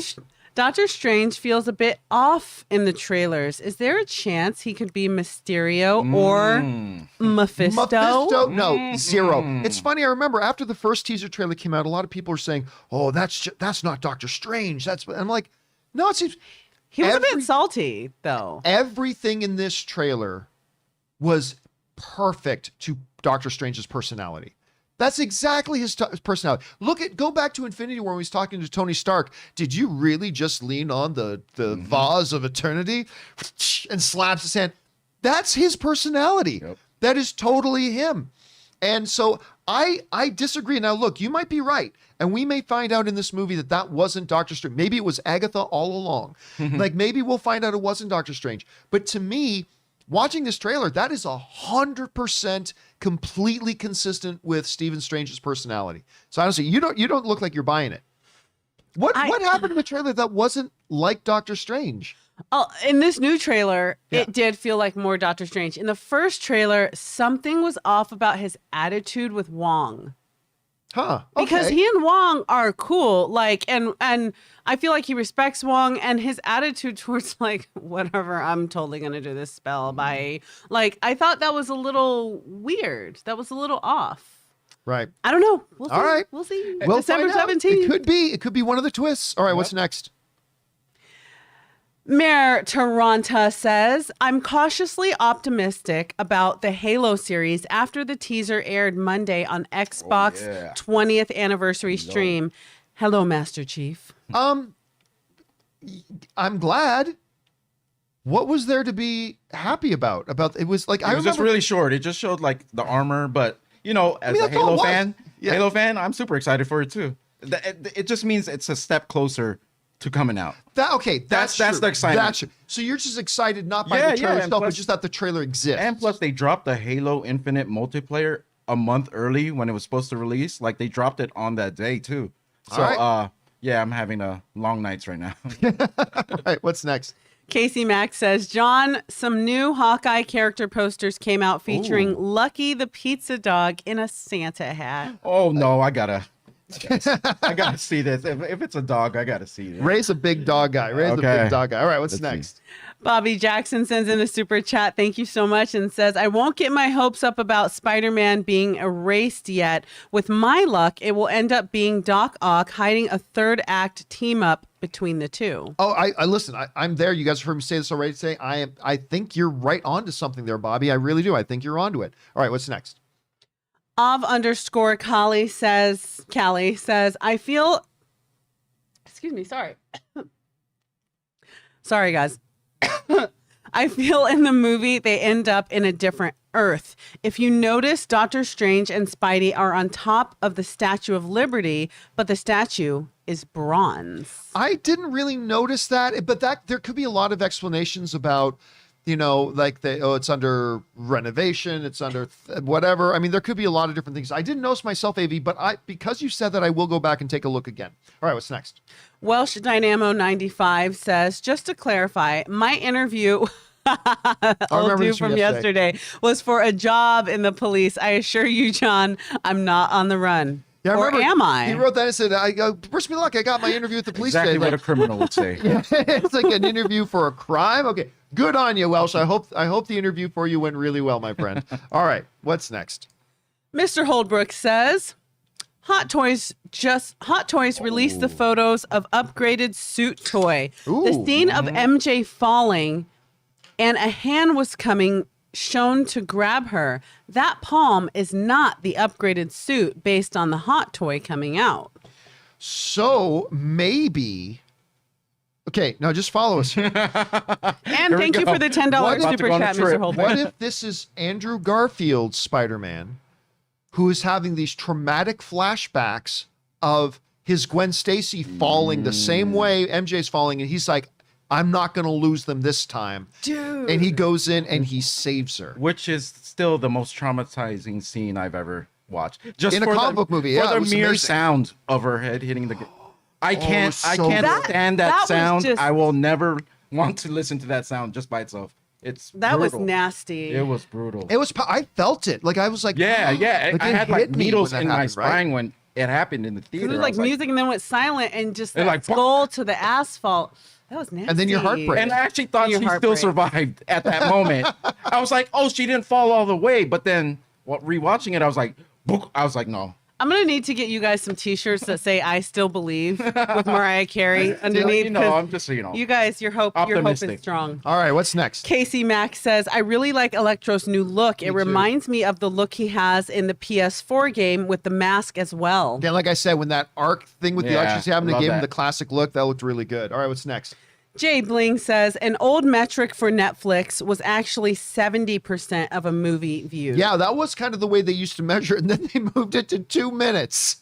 So it's like, that was really strange. That was a big jump, Jay Bling. All right, what's next? Brother Beige says, could someone just leave it running the whole time? I don't know what we're talking about. All right. Cool, man. I'm picking up what you're putting down. I don't know. I'm I don't not, understand. but that's okay. No, yeah, I don't know what he's talking about. Yeah. Sorry about that, brother. I feel you. All right, what's next? Sam Fisher says, I have a feeling Strange's actual line in the movie is Scooby-Doo this shit, because the line in the trailer seems overdubbed. I thought the same I thing. totally thought the same thing. Yeah, you did too? 100%. Yeah. Yeah. 100%. Scooby-Doo this shit. Yep, I think you're absolutely right about that. And Sam I think Fisher. that's what it's going to be. All right, what's next? Casey Mack says, I think the Scooby-Doo reference is from Scooby-Doo and the 13 Ghosts. Oh, where they had that group going around trying to capture ghosts in a box that Scooby and Shaggy released. Maybe that's what they're trying to do. I think you're overthinking it. I don't. Capture these villains. in a Casey, box. I'm with you. I think it's just a simple Scooby thing. But Casey, you got 2 other people in here on your side. All right, what's next? Sidious Swift says, I just wanted to say howdy and a great job to all of you. Thank you, I haven't Sidious. been able to tune in live for over a year. Keep up on the podcast, though. Oh, it's good to have you here, Sidious. Thank you so much, and it is good. I mean, I love that name. I'll always recognize the username Sidious Swift. So thank you for being here. I'm glad you could be back. All right, what's next? Bucati says, hi, John. Do you think Spider-Man No Way Home will be the first pandemic movie to clear $1 billion at the box office? Again, Brilliant. guys, this is more for sending in your thoughts and opinions, not for sending in questions. But I will just say this. It depends on how good the movie is. If the movie's at least good, yes. All right, what's next? Casey Mack says, if they were ever to reboot Buffy, they would probably just recast. They Yeah. could have maybe cast those actors in different roles, not as a vampire though. Yeah, I should clarify though. When they were talking to those guys about doing it, they weren't saying reboot. They were saying more like reunion and like a relaunch of it. But yes, if it's a reboot, they totally should just recast them, and that's what they probably have to do. All right, what's next? Okay, this is from Jamie. This is a question. Don't forget where to send your questions, guys. They have shown 5 of the 6 Sinister Six in the trailer. Who do we think the 6th will be? Since I don't even think Doc Ock is going to be one of them, I don't even think they've shown 5. So we'll have to. I don't think Sinister Six is going to be a thing. So that's just my take on it. All right, what's next? Rylan Holman sends in a super chat and says, I think Tom's comments might be to make Panic so that he gets a more lucrative contract for more money. Here's the thing. I'll tell you what right now. He's already under contract. I have zero doubt that contract's already done. I have zero doubt the contract's already done. And he has so much talent. Like, well, I mean, actors probably get superhero fatigue too, right? I'm sure. Look, you do a job for 5 or 6 years. You're probably thinking about changing 'Cause he jobs was- at some point. Yeah, he was great in that Chris Hemsworth Moby Dick movie. He was actually the I the forgot best, he was- he was like the best actor on that That's movie. Like, and I was right. like, this guy can go well beyond I put that on my Spider-Man. watch list the other that night. movie's terrible, by the way. It's directed by Ron Howard, and it's Yeah. really Oh, should I bad. skip it? Oh yeah, it's really unfortunately liked bad. it. You should give it a shot. He was also really good in Cherry, but again, the movie wasn't very good. Yeah. He was also pretty good. What's the one he just did with Daisy Ridley? I almost said Ridley Scott. Oh, Chaos Walking. Chaos Walking. Oh, that was terrible too. Oh, was it? Oh yeah, it was bad. Not as bad as I heard it used to be before they did like half of reshoots, but yeah, it was pretty bad too. Anyway, all right, what's next? Parker Presses Play says, excuse me, guys, I have a frog in my throat today.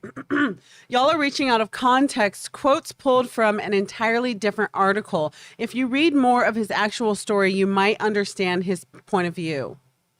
I don't even know what story we're talking about here. Tom Holland one? Maybe.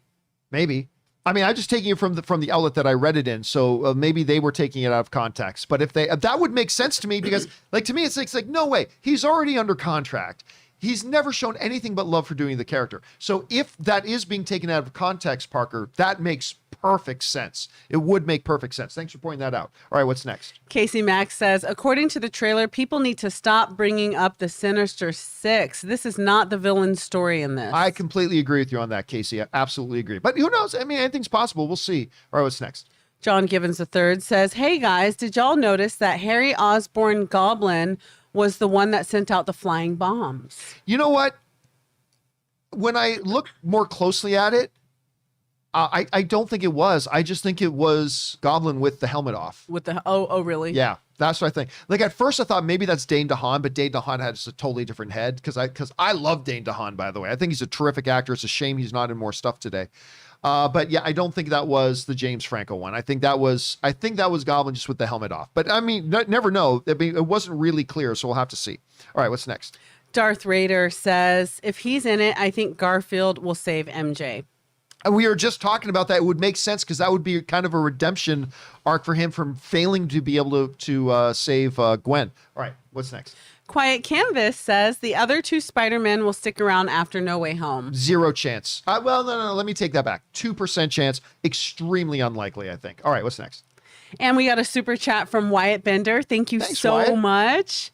A. Marcellus says a 20-year-old Holland playing teenage Spidey, 30-year-old Holland playing 20-year-old Spidey, perfectly balanced as things should be. Yeah, so I remember we were talking about, what's the name of the guy in the singing movie, but he looks too old. I keep forgetting. Evan Hansen, that's the name of the movie. But what's the name? I keep forgetting the name of the actor in Dear Evan Hansen. But people say, well, John, I mean, Tom Holland is older than he's supposed to be. Yeah. It's not about how old he is. It's about how old he looks.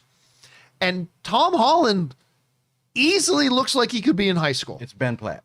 Ben Platt looks like he could be golfing on the seniors tour in the PGA.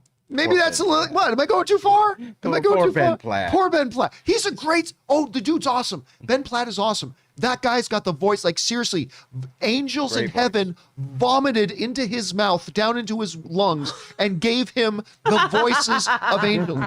That dude can sing so good. He is, so no crap on Ben Platt.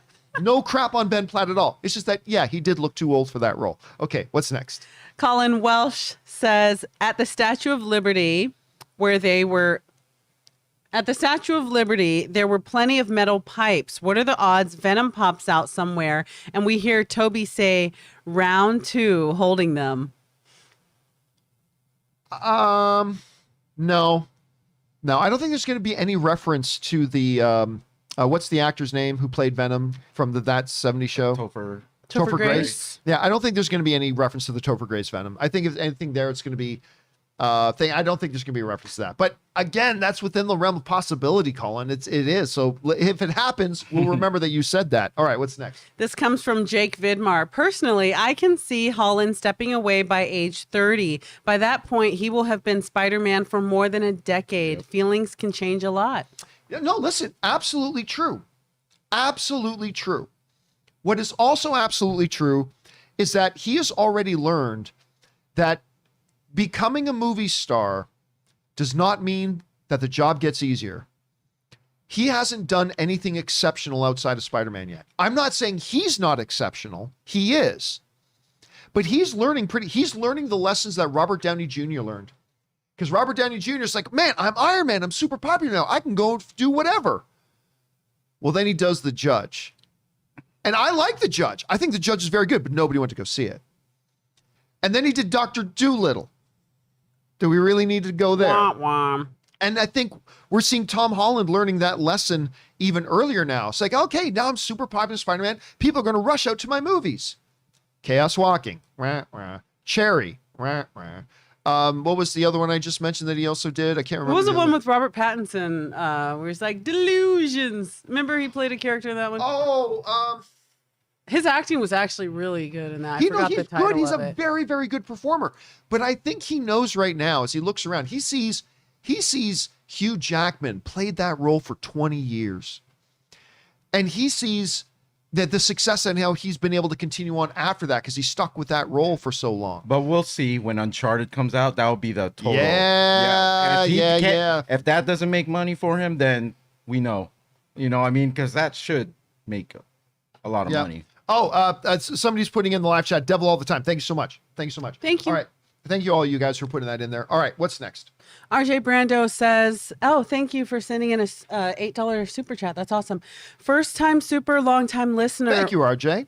Whether or not Toby or Andrew are in this film is irrelevant after that trailer. Wow, this movie is going to be awesome. Bring on the filthy. Totally the right attitude, RJ. I agree. Here's the thing. Speculation is fun. We should speculate. We should let our imaginations run wild, but don't let speculation become expectation. Whether or not Toby or Andrew are in this film should have zero impact on whether you like the movie or not. We should be judging the movie on its own merits. Could we be surprised if they're not in it? Sure, but then past the surprise, get past that surprise, and then is it a great movie? And if it's a great movie, it don't matter 2 squirts of urine if they're in the movie or not. And if they are, cool. If they're not, fine. But you're right, RJ. Perfect attitude. Judge the movie on its own merits. All right, what's next? All right. Chris Leonardo sends in 2 $25 super chats. Thank you so much. Oh, thank you, Chris. Hi, John and team. I like the No Way Home trailer, but the only surprise for me was that the other Spider-Man were not revealed. And again, I don't know why this isn't being made a bigger deal of. They literally promised in big letters, big surprises. Now, was that the poster for the trailer or event. the event? Because if it was for the event and people were only expecting to see a trailer, I know Tom Holland came out. Was that the big surprise? Maybe. It That might could've- be, but Because that's that so would surprise deceptive. me if I went somewhere to just see a trailer and here comes Tom Holland. That I count that as a big surprise. Yeah, that's a really big surprise. to me, too. Maybe. I guess, but that's them. If that's true, that's them intentionally being coy about the semantics of the wording. Like it's just trailer launch with big surprises. Surprises. I mean, yeah, sure. 1 or 2 people come out on stage. Okay, that's great, but I don't know. I have still a think good- it's shady. Yeah, I have a feeling that the people that actually went out to go see it, they were happy from what I've seen. But Oh, I'm sure. I'm sure if You you're know. there, you're happy with it. Right, I'm right. absolutely sure. All right, what's next? Casey Mack says, wait, no Willem Dafoe? That was his voice, in my opinion. Oh, we didn't see his face, but he was there. I mean, so we all know he was there. All right, what's next? Alma Poe says, I feel like part of the movie is going to be illusions from Mysterio, like Strange. Maybe Mysterio conducting the illusions for part of the film? Trying to be very careful with what I can say and what I cannot say. I'll tell you this. I have zero expectation that Mysterio's in this movie or has anything to do with this movie other than the events of the previous film. Other than the repercussions of the events of the previous film, I don't think Mysterio has any part of this movie. And that'd be like a billion drones. I Because mean, those trains coming, folding on top of each other like and we the whole saw. city. And yeah, That's a lot of drones, yeah, I don't man. think there's any of that. All right, what's next? David Steele sends in a super chat. Thank you Thank so you, David. much. David the Goliath sends in a chat and says, if Toby and Andrew don't show up in the movie, that would be such a big missed opportunity by Marvel. People would be super disappointed. Completely disagree. It's not a missed opportunity. If they're there, great.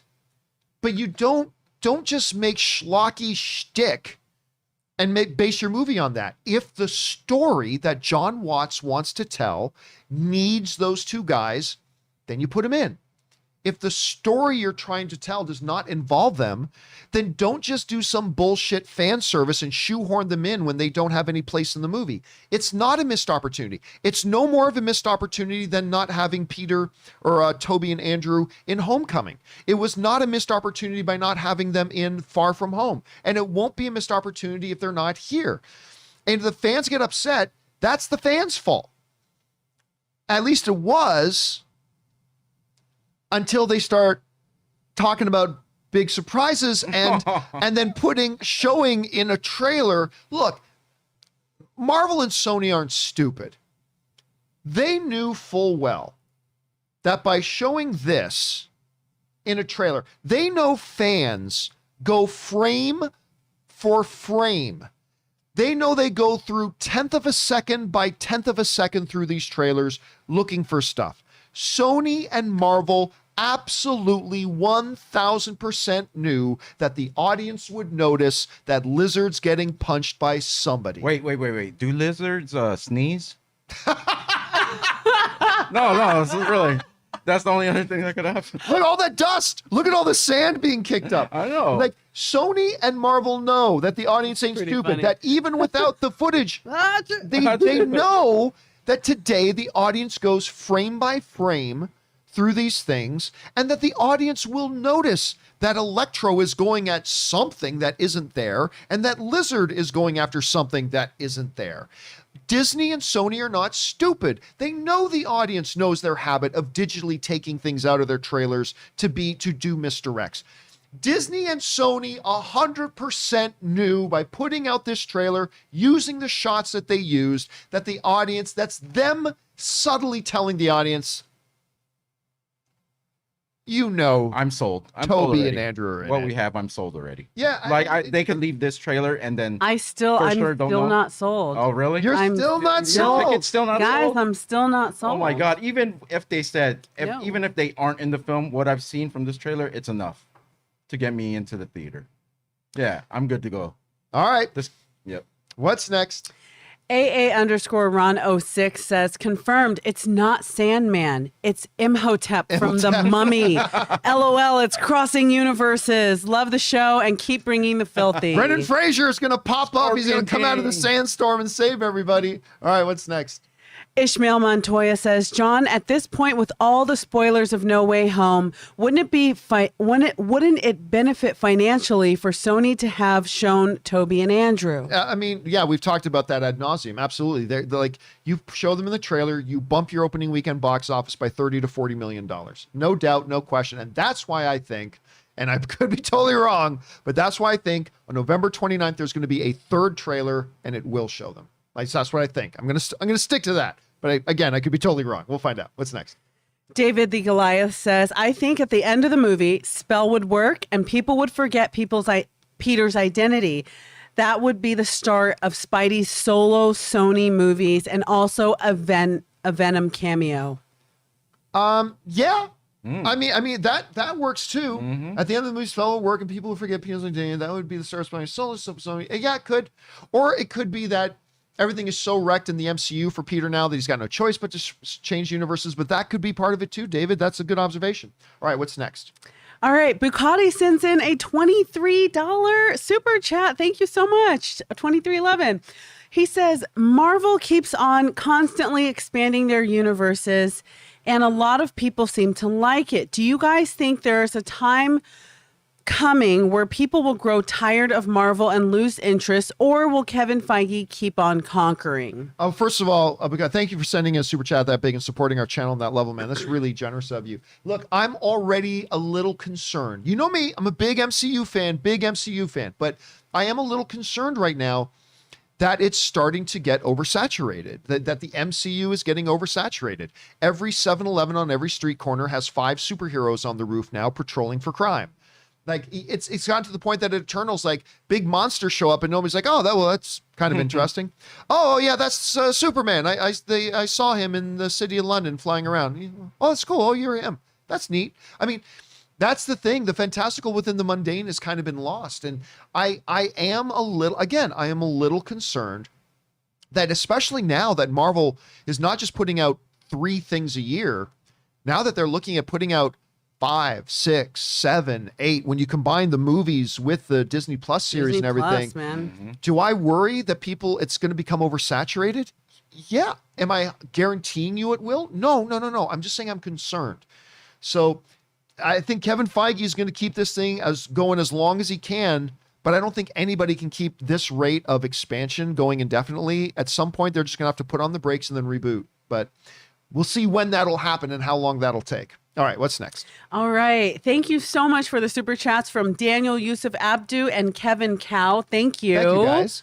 Farrell Ranchu says, any of the shots from the trailer with a masked Spider-Man could technically be Toby or Andrew. 1,000% Farrell. That's a great observation. Again, or even as we were talking a second ago, any Spider-Man glove. Like, maybe that ain't Tom Holland reaching for MJ. It might be Andrew. I mean, so it's a perfect observation. All right, what's next? Wilson Ruhlman says 211 in the trailer is second goblin, Hobgoblin. Not convinced of that, but it's a possibility, but I'm not convinced of that. All right, what's next? TLCAZ says, I want a Nah Man t-shirt. With a picture of Ray. There you go, Ray. You got to create a Nah Man. You got to create with a silhouette of your head on it, and we'll sell that in the merch store. All right, what's next? Joel Roston says, if Doc Ock turns on Peter after learning what Doctor Strange is asking him to do, I won't be surprised. The same goes if Venom is fighting the Lizard. Yeah, I think if you look, understanding that this is supposed to be Doc Ock pulled right from the end of Spider-Man 2, I think you're not going to see that, but I don't know. We'll see, man. There's a lot of unanswered questions still, a lot of information we don't know. All right, what's next? Cinema Guy says, the last line where Doctor Strange says, they're coming through and I can't stop it. Shouldn't that be considered as a hint for Andrew and Toby? I think it's more than just a hint for Andrew and Toby. That's obviously a hint. Hell, showing Lizard getting punched in the face by something invisible is an obvious hint. So yes, I think that's a hint, but I think it could also be a hint for it going absolutely bonkers. Wesley Snipes Blade. I mean, again, I'm just saying these are possibilities, but the possibilities are endless. All right, what's next? Tim Platt says, November 29th wouldn't be called Spidey Monday just for a ticket release. In my opinion, almost has to be something else coming. 100%, Tim. You don't call it Spidey Monday just because that's the day tickets go on sale. There's gonna be another trailer. I'm not saying that. I'm not breaking a scoop here. I'm just saying there's gonna be another trailer. They're gonna do it. They're gonna put the tickets on sale when they have that information connected to a new trailer. Big hype, big hype, big hype. Tickets on sale now. There's Toby. There's Andrew. There goes all the tickets. It's gonna be great. And if not, then you have to eat ketchup and eggs. Oh, right. You shut your dirty mouth. Let's take this bet right now. If they don't drop the trailer, you eat one bite of ketchup and eggs. It's either that or I am releasing the breakdancing footage that I have. Well, that will never happen. Come on, how confident are you? On John? air. Done.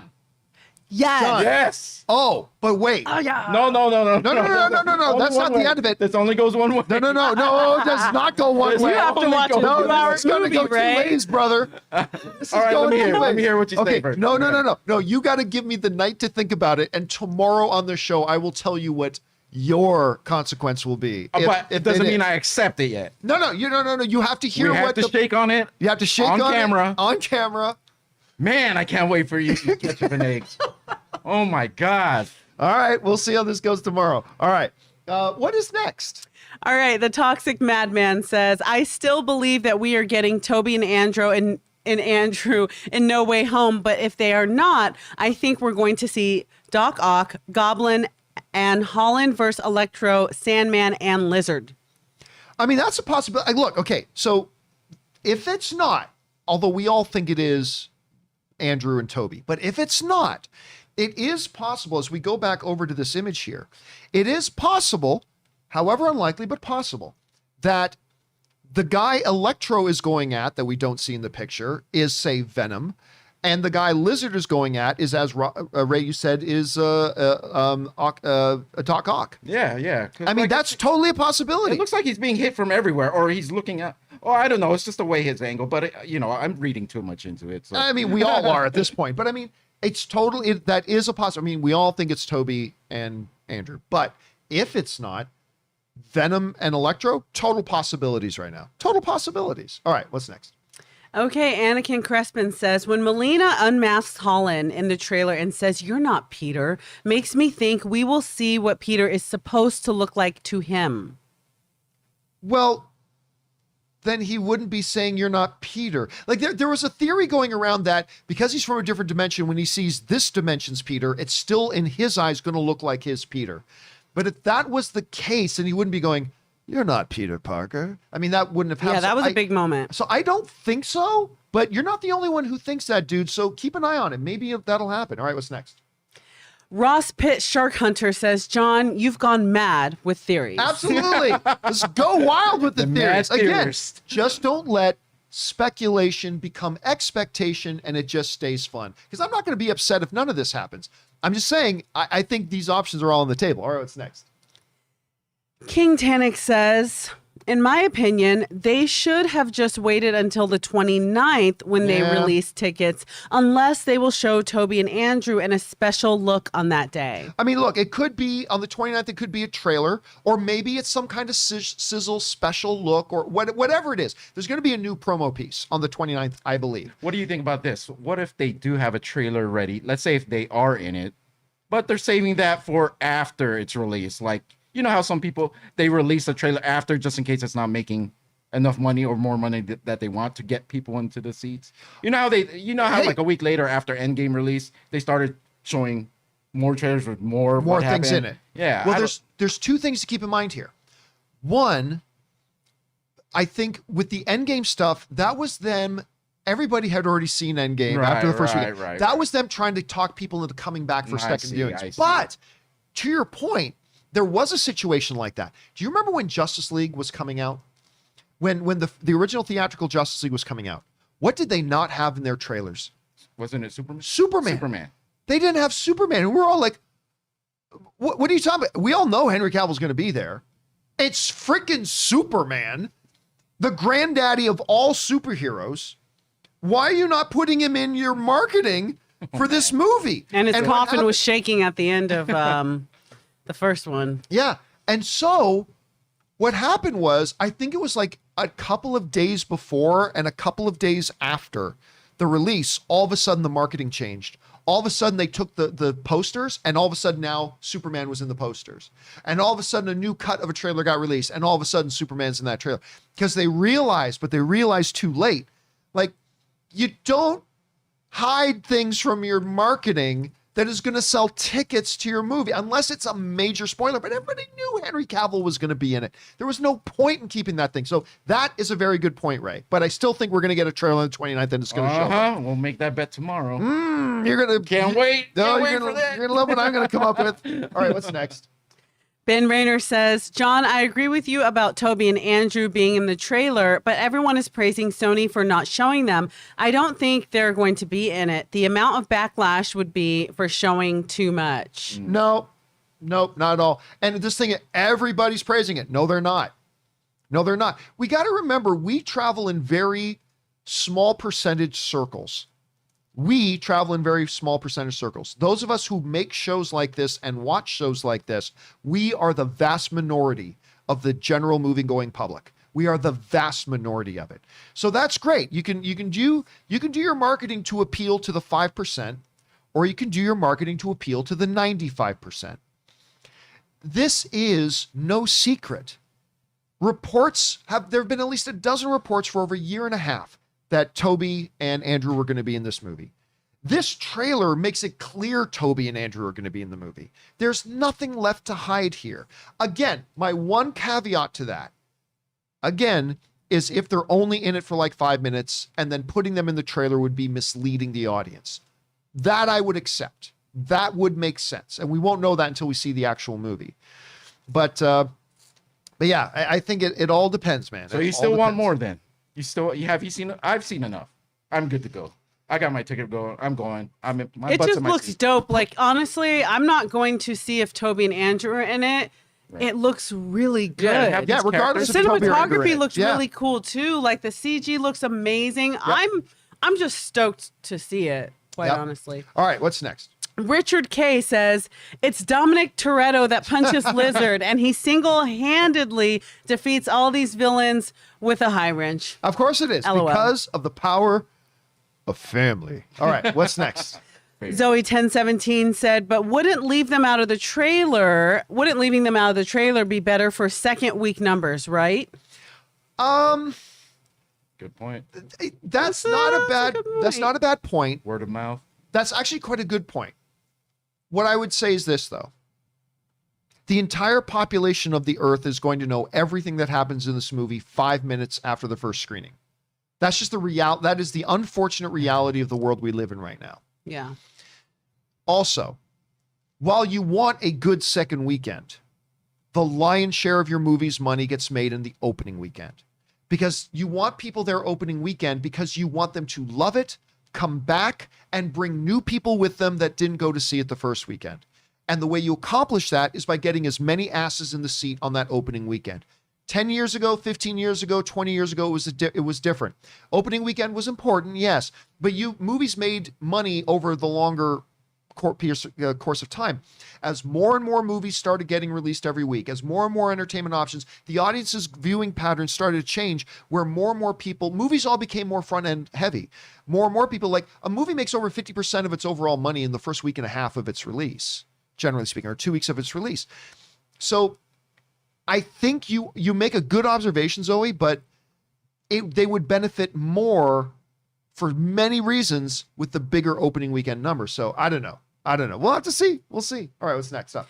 Mike Tillman sends in a super chat. Thanks so much. And says, I'm going to be so disappointed if Toby and Andrew aren't in it. I think it could be a great movie without them. I just have certain expectations with all this hype. Hey, Mike, that is a very honest, you were very honest in expressing that. And I totally get it. And you hope they will be there. Nothing wrong with hope. But as long as at the end of the day, you evaluate the movie on whether or not the movie was great and whether or not the movie worked for you and not whether or not they fulfilled a surprise. So yes, I've gone to movies where it's like, oh, I hope this happens. And it doesn't. Last Jedi is a great example. I like The Last Jedi. I have some issues with it. But my God, I was going into The Last Jedi knowing Luke Skywalker was going to be there. I wanted to see Luke Skywalker be surrounded by 3 battalions of stormtroopers, have him whip out a lightsaber and start wrecking fools. That's what I wanted to see. And I ended up liking it anyway. But yeah, I was disappointed that I didn't get that one thing I was kind of hoping to see. So yeah, I think that's a great way to express that, Mike. All right, what's next? Dante Saracchia says, Spidey's black and gold suit is the physical remains left over from the nano suit after Doc Ock absorbs the nanotech. Then Strange lends him the magic stuff. So all he had was black long johns underneath the Iron Junior suit. No, I'm not trying to be facetious. Andy said Wednesday. I like what this guy said. I mean, but yeah, so maybe all he's got left with is his black leotard, his little snugglies underneath. And then Strange says, well, that won't do. Here, take the magical orb of Fa-ku-fa-fa-fa-fa-fa. And he gives him the magical bracelet orb of Fa-fa-fa-fa-fa-fa. And he's able to do magic. Maybe. That could be it. I mean, honestly, that could be it. All right, what's next? Undecided says, it could be an alternate reality Peter Parker who becomes Spider-Man, the Sorcerer Supreme, and Venom. Kind of all wrapped into one. You know what? I don't think that's the burrito. I would love a hot dog wrapped in a hamburger, wrapped in a pizza. I don't think that's the dumbest sounding thing I've heard today. Let me bring this image up again. That you're looking at another dimensions where look at the little thing that's coming out of its back, that little thread. So you could be looking at a Dr. Stevens. Wait a second, how about this? A Dr. Stephen Strange in a reality where he never got in a car accident, but rather he got bit by a radioactive spider. And he also got the symbiote. He also, in that universe, he becomes a sorcerer, Spider-Man, and he has the symbiote all at once. Ultimate Spider-Man. The ultimate. I don't think I can handle the dopeness. You know what that reminds me of? Wow. You know what that reminds me of? Did you ever see the comic where Optimus Prime got a Green Lantern ring? No, but I heard there was actually some kind of what if Optimus Prime got a Green Lantern ring. And I remember when I saw that, I think I put up a tweet that says basically, I don't know who it is Optimus Prime is about to fight, but you're fucked. Like Optimus Prime with a Green Lantern ring, you're screwed. Okay, sorry. Went off on a tangent there. What's next? All right, this comes from Denny Dots. What if the final trailer is the same trailer we just saw, but with Toby and Andrew reinserted into it? That's all they have to do. I'll take it. They wouldn't have to recut a new trailer. They wouldn't have to do anything. Just like, and here's trailer 2B. And then they play it out, okay, same trailer, and oh my God! Like they could totally do that. They could totally do that. All right, what's next? Run Boy Prod says Toby or Andrew is wearing the mystical spider suit. I mean, hey, yeah. I mean, that could be it as well. I don't think so, but it's possible. It is. That's actually, I haven't heard somebody mention that before, Run Boy. Well observed. All right, what's next? Jacob Kruika sends in a super chat and says, John, they make more money They make more opening. Sorry. They may. John, they may make more opening weekend by showing Andrew and Toby, but they may make more leaving them out. Causing word of mouth upon first viewing. I don't think so. That's just, look, I'm not trying to be facetious or anything, but when you look at box office performance, that's just not how it works. Even in movies like Endgame and Infinity War and things like that, that's just not the patterns of the box office. So no, look, I'm not saying that's guaranteeing that they're going to put them in a trailer. I'm just saying that's why, from a business point of view, they should put them in the trailer. But that's just me. All right, by the way, one other thing, there's been people keep saying about, I've had a lot of people writing to me, well, John, you heard about how Sony and Marvel were disagreeing about what to put in the trailers. Let's be clear about something. There is no disagreement about what to put in the trailers because Marvel has no say in what goes into the trailers. Kevin Feige has no say in what goes into the trailers. The distributor of a movie solely determines and decides what goes into a trailer, unless there's a predetermined agreement of something like that. But the distributor decides when to release a movie, where to release the movie, and the marketing of a movie. That's not the job of the production company. That's the job of the distributor. And in the case of these Spider-Man films, Sony is the distributor. They decide when the movie gets released, they decide where it gets released, and they decide how it gets marketed.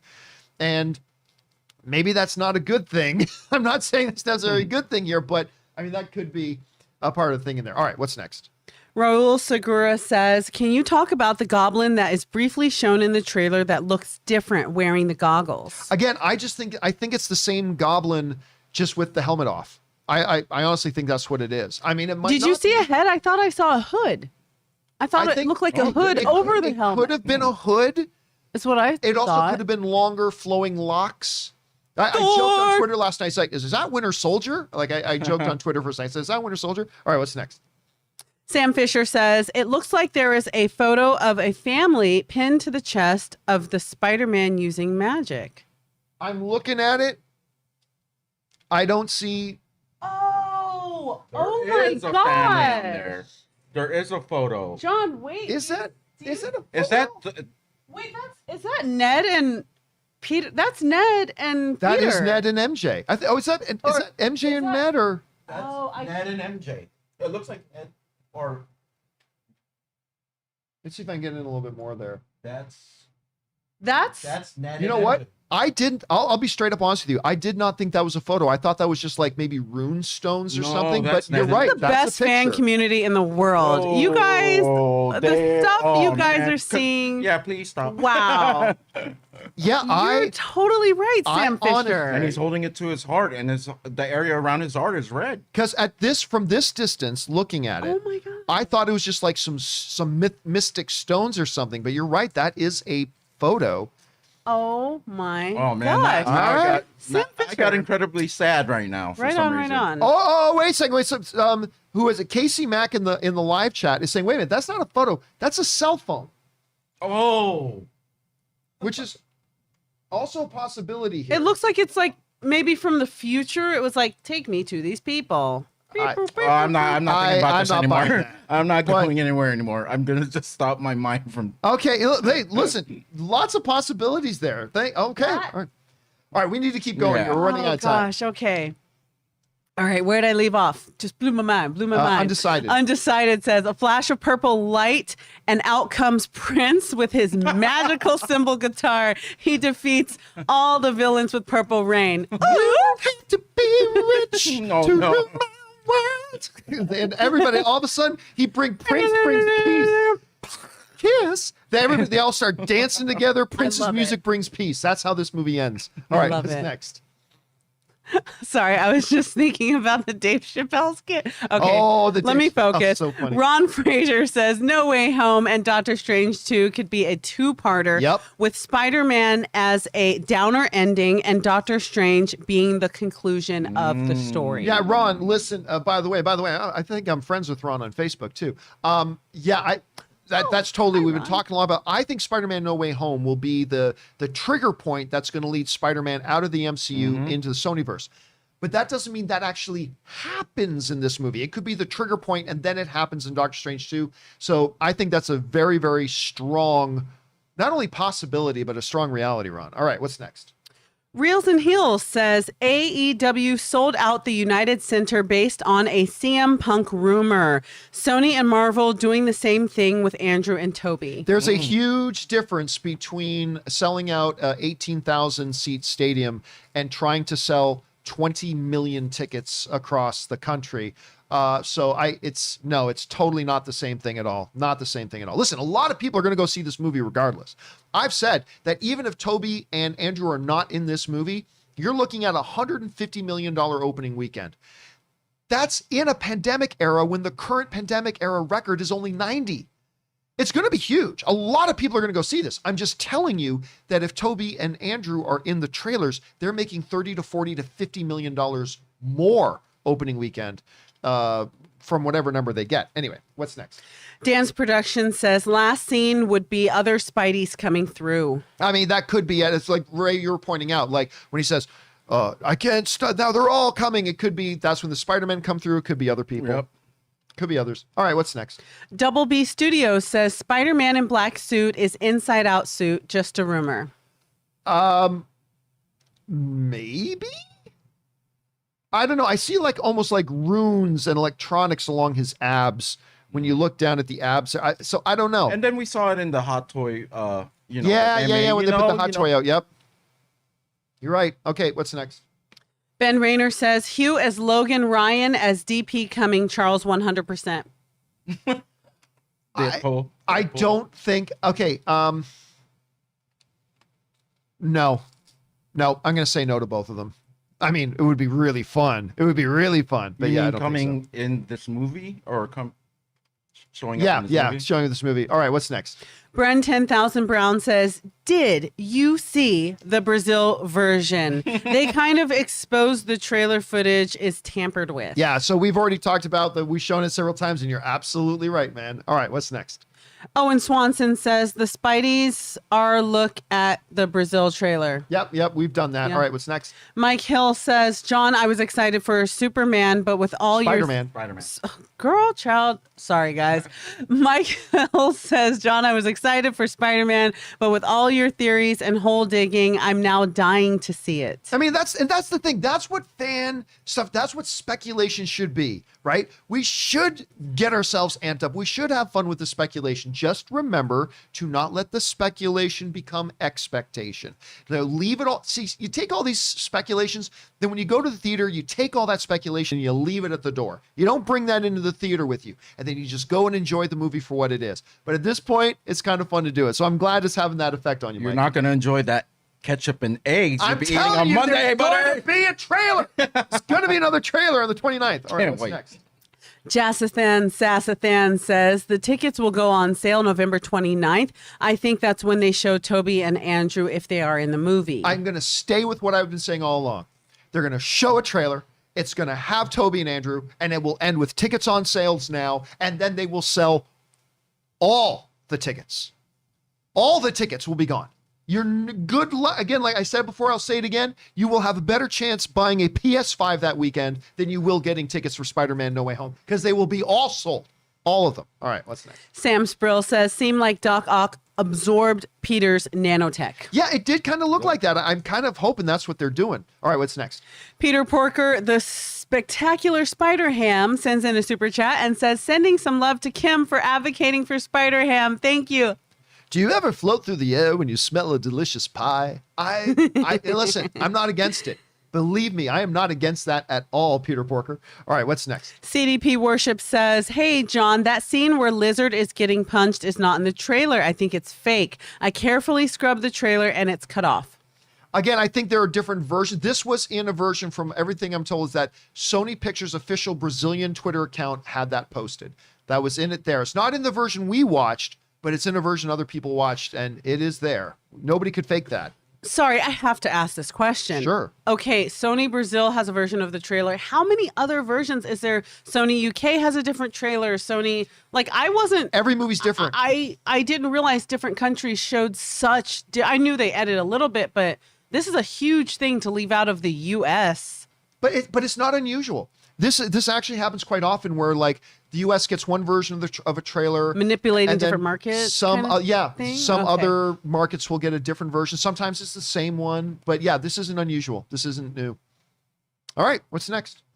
Alrighty, this is coming from Yo Man, let me try. The Brazilian trailer shows Lizard being punched by someone invisible. The theory being they edited Toby and Andrew out of the trailer. Yep, that's what we've been talking about, Yo Man. Absolutely, I think that's what's going on there. All right, what's next? John Eimer Singleton says, what about the possible hobgoblin shot? Again, I'm sticking with the thing. I just think that's Goblin with the helmet off, but that is a possibility. A lot of people are thinking that, John. All right, next. Richard K says, could we see Hugh Jackman Wolverine come through? Look, if it wasn't for the fact that Hugh Jackman has been adamant that he's done playing Wolverine and he's not coming back, then I think I would say maybe it would be possible, but no, I'm going to say no, that's not going to happen. All right, what's next? All right, this super chat is coming from Griffin Station. I think Tom's Peter will fail to catch MJ, but at the last second, Andrew's Peter will save her. Sort of a redemption for falling to save Gwen. Yep, failing. we've been talking about. I completely look. I'm not saying I think that's what's going to happen, but I think there's a really decent chance that's what happened because it's such an homage to that incredible scene at the end of The Amazing Spider-Man 2. So I think that's a real strong possibility. Okay, what's next? Crashing Coyote says Spider-Man trailer completely overshadowed the Flash's CW crossover event. I usually watch them, but completely forgot it was happening. Listen, I used to love the Arrowverse crossover events every year, but quite honestly, I have no interest in it anymore, which is really unfortunate, but I just don't. I used to love them, but I totally forgot about it now and don't even care. All right, what's next? Brad Canfield says, love all your content. Thank you, Over man. under 38% Madam Web shows up in No Way Home. Under. They still have a lot of work to do on that. They haven't done any casting on it yet, so no, I'm going to take the under on that. S. Don Vic 92 says, I don't think MJ dies. I think Andrew saves her in a way, vindicating himself for the loss of Gwen. My money is on Ned. Happy or Aunt May dying instead. You know what? I could see all of them dying, and that being the thing that the precipice that makes Peter go, there's nothing left for me here. And he goes off with Venom back to Venom's universe or something like that. Oh, wow. Well, like he said, it's going to be brutal. It's going to be brutal. And I think that's it for the questions. And we just have super chats that have been sent in by Vincent Raza, Arshath Zamek, and LaRussa Gamer have all just sent in super chat badges to be supportive. Thank you so much, guys. you. And thank you to all of you who sent in your thoughts, opinions, observations into that section there. That was a lot of fun. All right, guys. So here's what we're going to do now. We're going to take, as we roll into hour number 3 here, we're going to take a short break, a 5-minute little break here. We're going to run, refill our drinks, use the bathroom quick, give you guys a chance to talk amongst yourselves, grab something to eat, whatever it is you guys want to do, whatever it is, hang tight. We're going to get you the questions you guys have been sending in now here in just a second. Don't go anywhere. We will be right back.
All right, everybody, and we are back. Thank you so much for your patience and indulgence as we took a little bit of a break there, rolling into hour number 3. And now let's move on and start taking the questions you guys have been sending in. Once again, if you guys want to write in a question that gets answered on this show or an upcoming companion video, anytime, 24 hours a day, 7 days a week, you can go to the tip link that's down in the description of this video or enter it in manually at www.streamelements.com/movieblogtv/tip. You'll be getting your question read on the show if, of course, we determine that it's an appropriate question to use on the show. And, of course, you'll be supporting the channel at the same time, and all of us involved with the John Campea Show.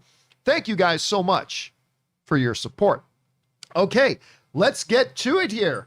Kim, what do we have up first? All right, our first question comes from Matt Torres. Hey, John, if Matt Murdock is in No Way Home, allegedly, over under 40% that the MCU is planning to use Daredevil as a replacement for Spidey as the New York-based ground level hero. Thanks so much and love your work. 0. There's really nothing that, I mean, you can bring him in as a new character, but he's not the replacement character for Spider-Man any more than Shang-Chi is the replacement character for Spider-Man. By the way, in the comics, Shang-Chi and Spider-Man have some pretty cool crossovers. But yeah, so I don't think he'd be the replacement for it if he's there. All right, what's next? John D'Amato says, hello, John from Tulsa, Oklahoma. Hello. The hype and anticipation for Spider-Man No Way Home trailer is unbelievable. My box office prediction, No Way Home easily crosses $1 billion with an outside chance at $1.5 billion. Bring on the trailer. Now, obviously, he sent this in before the trailer dropped last night. I would say this. It's difficult to gauge how much it's going to make overall at the box office when we haven't seen the movie yet, because opening weekend is all about buzz and marketing. But the long-term financial of it is the movie good, and will people come back for repeat viewings? But I think I feel good, John D'Amato, saying that, yeah, this will be the first one to cross $1 billion since the pandemic. I feel good about that. All right, what's next? All right, John D'Amato also has another question. He says, I'm done with AMC. Bought out a local AMC for a screening of Eternals for a birthday. We were treated very rudely by the management, and the movie went black halfway through the movie with the whole CEO bonus fiasco last year. We won't be back. That's unfortunate. Look, I would say this. With there being roughly 30 to 40,000 screenings of movies a day in the United States, I'm shocked that technical problems don't happen more often, because there's a lot of moving parts there. If you've had other bad experiences, be done with them. Yes, in my opinion, AMC CEO is a giant walking dick turd. That's just my opinion. Take it for what it's worth. They're still my favorite movie theater chain, though. And if you had a bad experience, that sucks. If they were rude to you, that's inexcusable. I would talk to somebody about it and see if you can get it corrected. But hey, if you've got another option close to you, that's the thing about the service industry, man. If you've got other options close to you, take your business elsewhere. All right, what's next?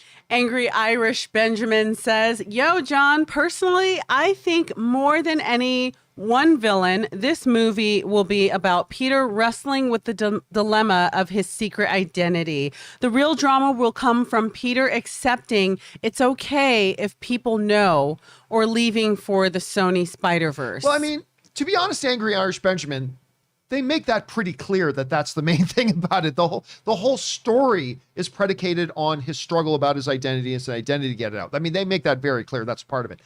I don't think the moral of the story for him will be, it's okay if people know. I don't think that's going to be the moral of the story.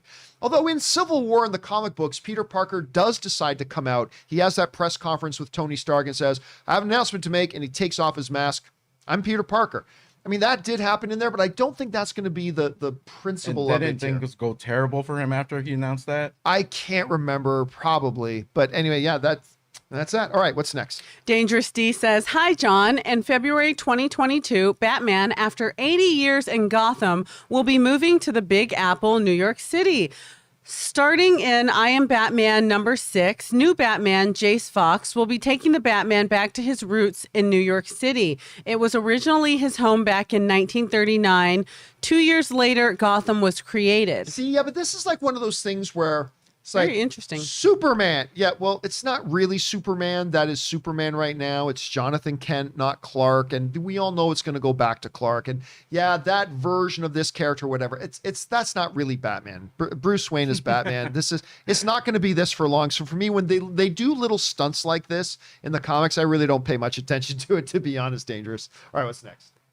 Benji says, Dear John, I have read in a Screen Rant article discussing Disney's executives debating whether or not to include more adult content on their Disney Plus platform to expand their audience and subscribers on their service. What are your thoughts? I think Bob Iger was right. I think you keep them distinct and separate. You have an identity for Disney Plus. Absolutely. You have an identity for Hulu.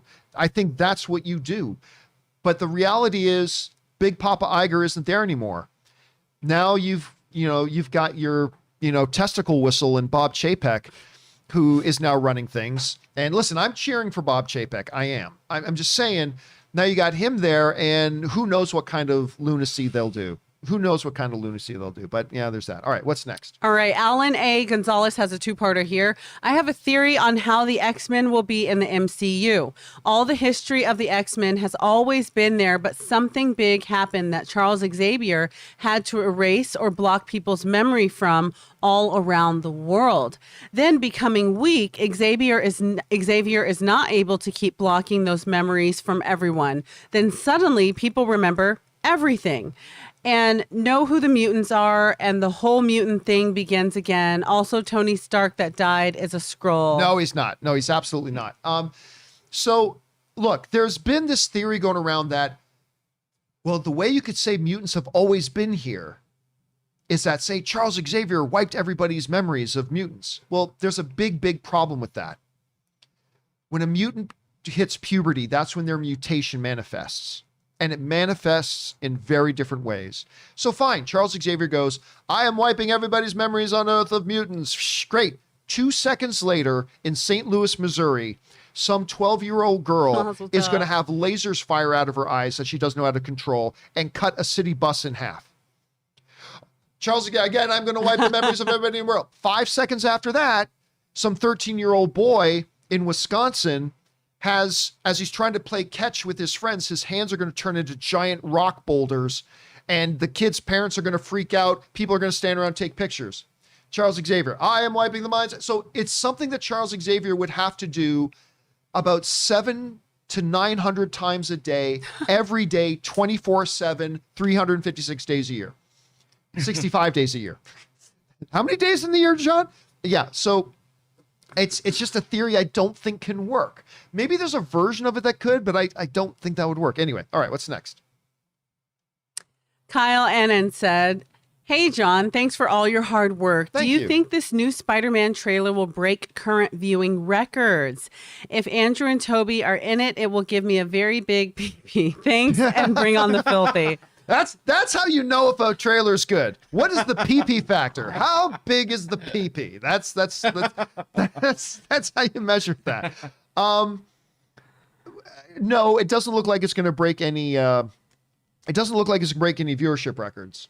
I'm telling you what, though, if that trailer dropped yesterday and word had gotten out that Andrew Garfield and Tobey Maguire are in it, Your internet would not be working today. that's true. And I'll tell you what, Ray, on November 29th, Oh, when the new trailer drops, oh no. and you have to make those eggs you made for me go to waste, Oh, and they do have Andrew and Toby in it, that may break. I mean, I don't think it's going to break the Endgame records or anything like that, but it could break a number of records. That one could break a number of records. All right, what's I next? can't wait. All right, Andrew gives us a two-parter here. I think I can answer the mutant question talked about the other day. You have to remember that most mutants aren't famous for saving the world. They're just average people next door who either have powers or just look different. They're considered freaks, just like prejudice and racism doesn't always make sense. People can discriminate against mutants for just being different, just like how people can love Beyonce and still hate their black neighbor. Mothers can love Ellen and still disown their gay child. Okay, you bring up a great, that is a great argument to make, all right? But there is a fundamental difference between the situations. Now, the thing is, the reason I really like your setup there, Andrew, is because Stan Lee used to talk about how the X-Men themselves were supposed to be a living allegory for racism and prejudice in America and stuff like that. And so it's great that you went there with that. However, in a comic book universe where there's a lot of people with superpowers running around, and the public seem to love them and think they're all great, and they would have no idea how to make a distinction between, well, this person got their power because the alien Fakunquakiting came down to Earth and gave the magical knee brace of Shakar to Eddie Wenman there, and Eddie Wenman became Pugilist Man, right? They would not know that, or if somebody was born with it because they have a mutation in them. So I just think it becomes a challenge. The allegory is a great example, but I still think it presents challenges and doesn't explain why the entire public hates mutants, but loves all the other superheroes.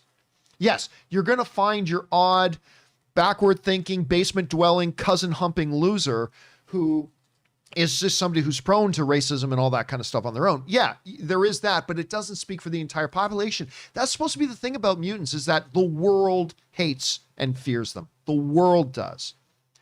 Not your segment of the population that are, again, your knuckle dragging, mouth breathing, basement dwelling, cousin humping losers, but the whole population. So yeah, I don't know. It's a little bit different, but again, you're thinking along the right path, and it will be interesting to see how they handle that, because I think this is going to be one of the big questions going in, how they're going to handle the X-Men in this new world. All right, what's next?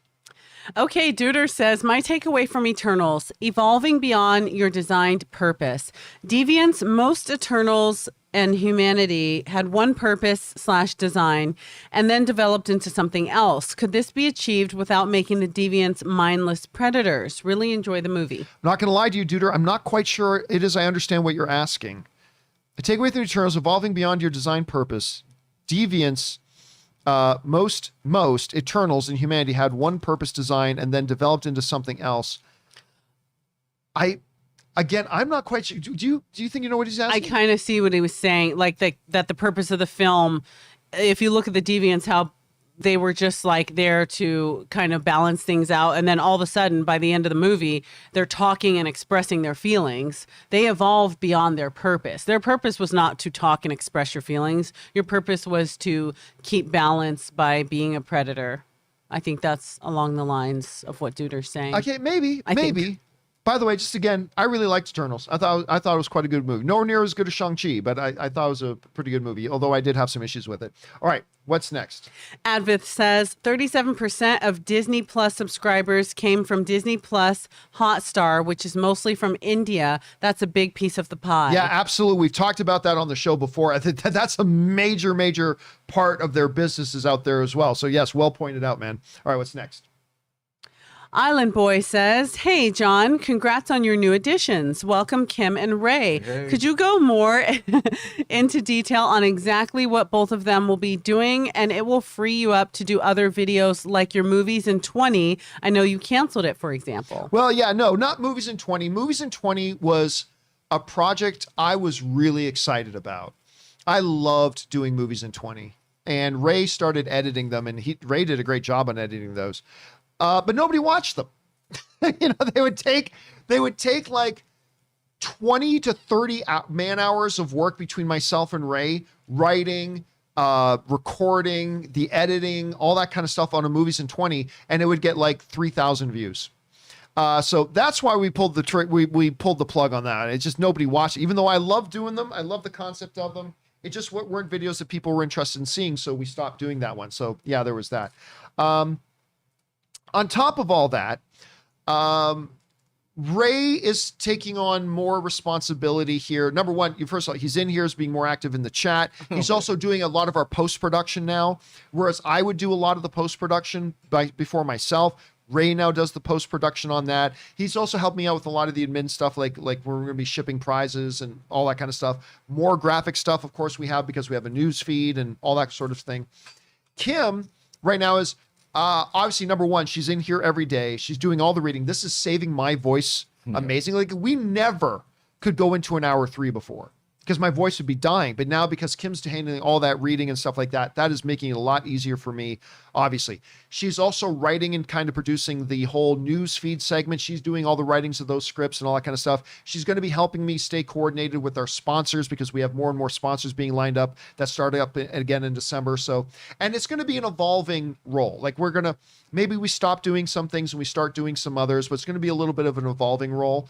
But yeah, that's kind of what we're doing. And it is making my life easier. It is making my life a lot easier. So there's that. Thank you for the question, man. Appreciate that. All right, what's next? Sam Fisher says, I really wanted Sammo Hung for Eero in Netflix's live action Avatar series, but Paul Soo-Hung Lee is a great choice. Appa is Eero. Somebody else wrote that in. And just so you know, I always said Eero as well, but it's actually, I've been told it's pronounced Iroh. Is it Iroh? It's Iroh. Oh, okay, Iroh. Some other people wrote and said Sammo Hung as well. He would have been great for it, but I love Paul Sun-Hung Lee. I think Sammo Hung again? Remind me again. What's that? Sammo Hung. He was okay. So he was known a lot for being like a martial arts choreographer, but then he did a bunch of, he even had his own, guys, what was the name of his TV show? He had like a CBS TV show. What was the name of the, what was the name of that CBS TV show where he was like, it was like a CBS TV show. He's like, it was an American show. And he was like, martial law. Thank you. Mark Newman was the first guy to write it. So did Mike Hill, martial law. Guy is. So that's how like North American audiences started to know Sammo Hung. Oh, okay. Yeah. So yeah, he would have been a great Uncle Iroh too. But listen, Paul Sun-Hung Lee, he's going to be great. I could not be happier about that. All right, what's next? Caden Stab says, John, been watching you since 29,000 subs. Thanks, man. You and your crew do such an amazing job, and I just wanted to take a second to recognize that hashtag filthy since May 4th and D Plus Day have passed without news. How bad will it be if D23 also passes without a SW update? Pretty bad. Pretty bad.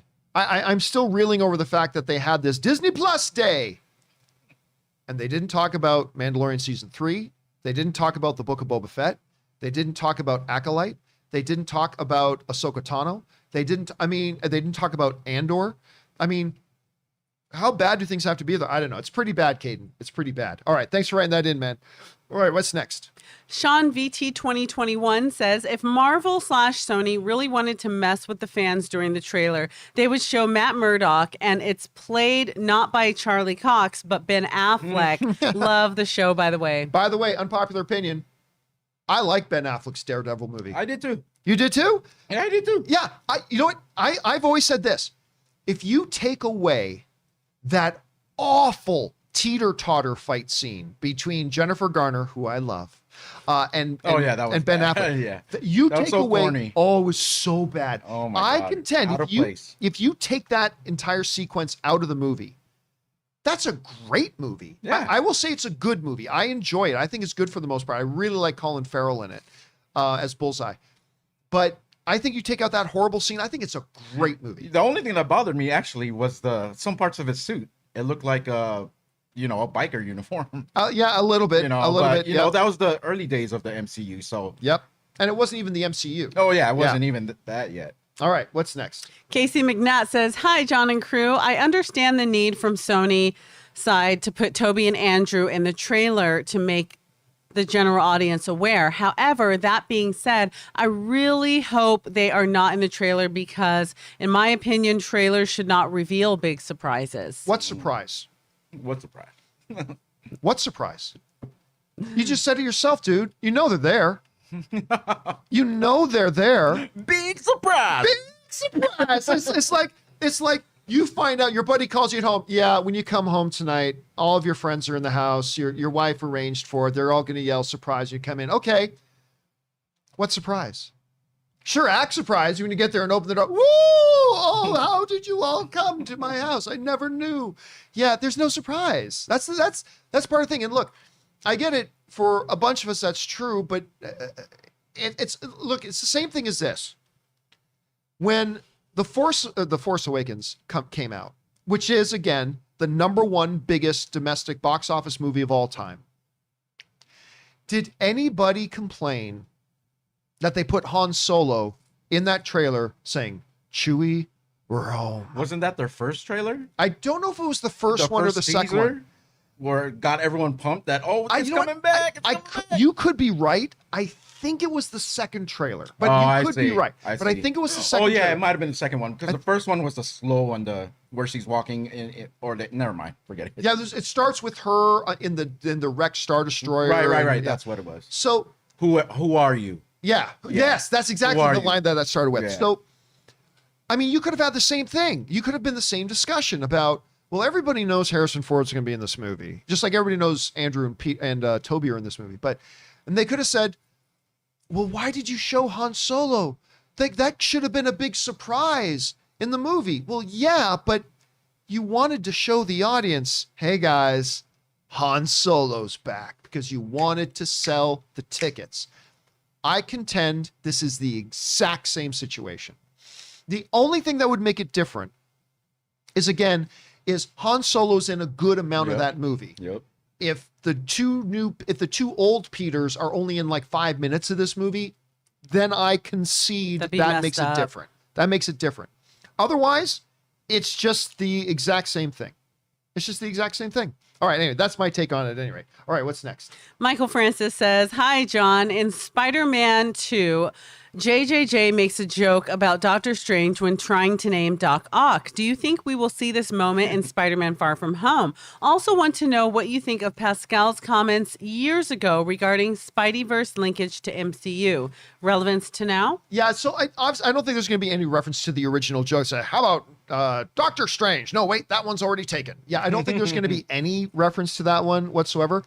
But yeah, like I remember when Amy Pascal made the comments about, they're kind of in the same universe. And everybody's like, Amy Pascal doesn't know what she's talking about. She's just doing wishful thinking. She wishes her stuff could be connected to the MCU. Who's laughing now? Ooh, it turns out Amy Pascal was like always right and always just kind of giving us little glimpses of what the truth is. So, I mean, listen, I honestly think Amy Pascal, everybody was all the cool rage a few years ago to shit on Amy Pascal. Mm-hmm. It was the cool thing to do. This lady she's good at what she does, man. She's no Kevin Feige, don't get me wrong. She's pretty damn good at what she does. And she just keeps crafting these deals, producing these movies. She just keeps winning. And I think in hindsight now, we look back at that and say, yeah, maybe people shouldn't have talked so much crap about her. And that's kind of my thought on that. All right, what's next? Tequirlo says, Kennedy had billions of budget, the best actors, writers, and directors at her disposal. A decade of time since 2012, and the only thing she came out with that was positively received was The Mandalorian. In the words of... Who was it that said it in the Star Wars movie? Oh, yeah. In the words of Luke Skywalker, it's amazing how everything you just said was wrong. First of all, Kennedy never had $1 billion budget for a movie. She had the same budget that most blockbuster movies had for all of her movies. So no, she didn't have anything more there. She didn't have, like every producer with a blockbuster thing has access to the best actors. Everybody does. Everybody does. Everybody who's making these big blockbusters have access to the best actors that they want to try to get in their movies. Everybody does. Same thing with writers and directors and all that kind of stuff. To say that Mandalorian was the only positively received thing about that, you're absolutely wrong about that. The majority of the stuff have been positively received. As a matter of fact, if I want to go over and look at Force Awakens on Rotten Tomatoes, again, the #1 box office film of all time domestically. My favorite movie out of all of them. I love that movie. That movie's great. It's got a 93% critic rating, 85% audience rating. If you want to look at something like, I don't know, say Solo or something like that, if we can. Solo, oops, that's the wrong Solo. That's totally the wrong Solo. That's not the right Solo movie at all. If we go over to Solo, which was just bombed horribly. Again, another Solo movie that is not the right movie. Let me try this again. Solo.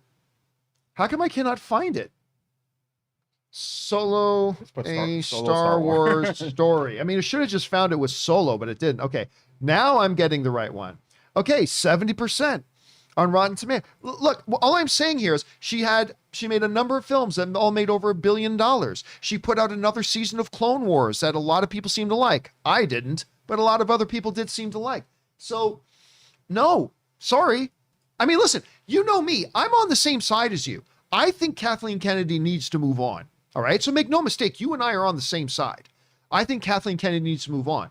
But what I'm also saying is that we have to stop being a 10-10-10-0-0-0 world where everything's either perfect 10 or everything's 0.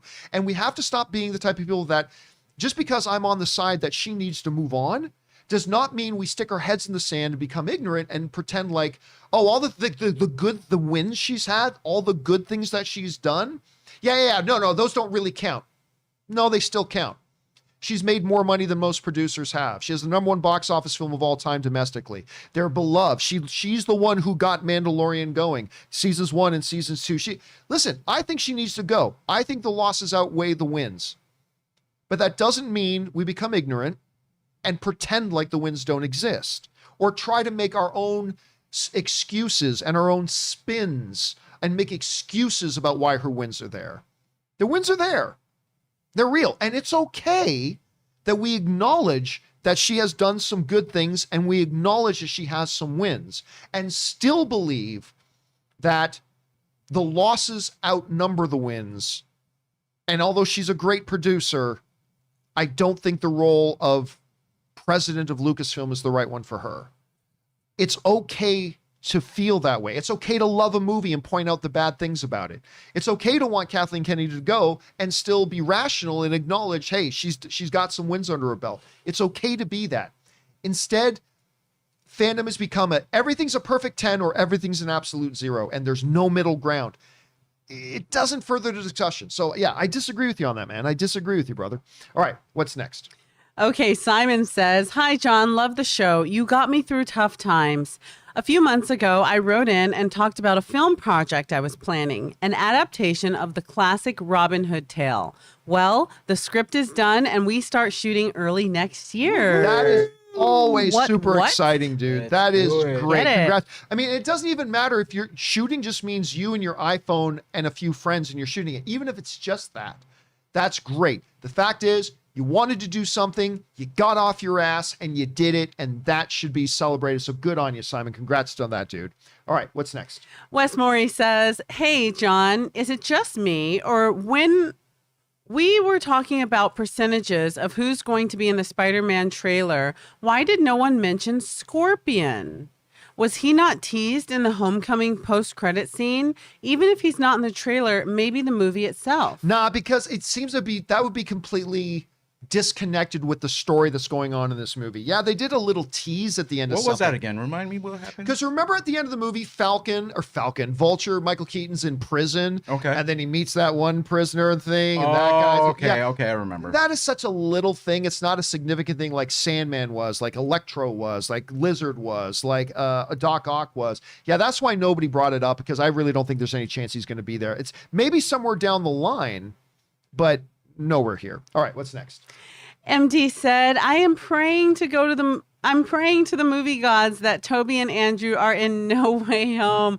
Not because I care. I'm happy either way, but because I absolutely will not be able to take another 6 months of fan whining that will happen if they're not in it. It will be unbearable. Oh, listen, it was almost unbearable when WandaVision was happening. And what's the actor's name? Who is Quicksilver in the X-Men universe? Why am I freezing? No, it's not. No, not Peter. Guys, why am I freezing on his name? Peters? Evan Peters. Evan Thank Peters. you. Who was, by the way, did you watch Mare of Easttown? Easttown, man, he killed was it. so he good was in that. fantastic. That first of all, you got to watch Mare of Fantastic. Easttown. It's one of the best things on television the So last couple of good. years.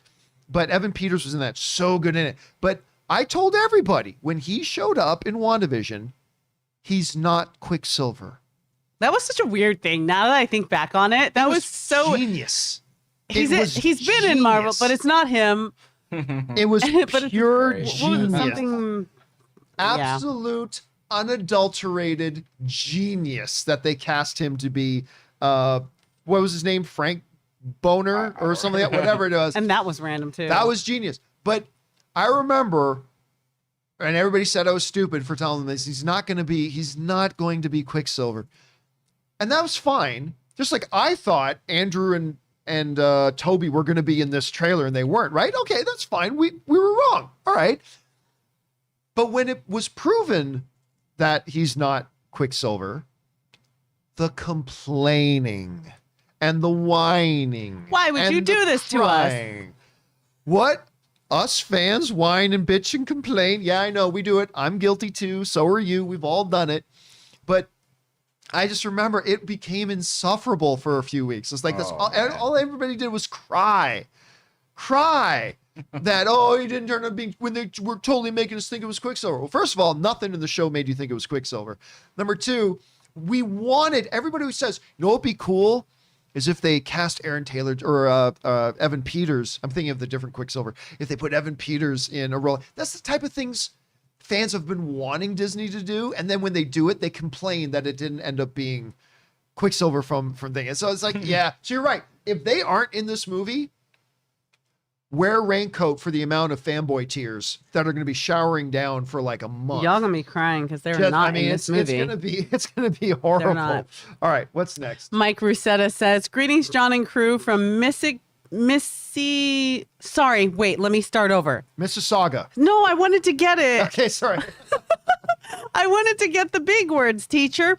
Would it be weird if any version of Uncle Ben appears in No Way Home because the audience has not had that connection between Holland's Peter and Ben? The more emotional connection would be with Iron Man.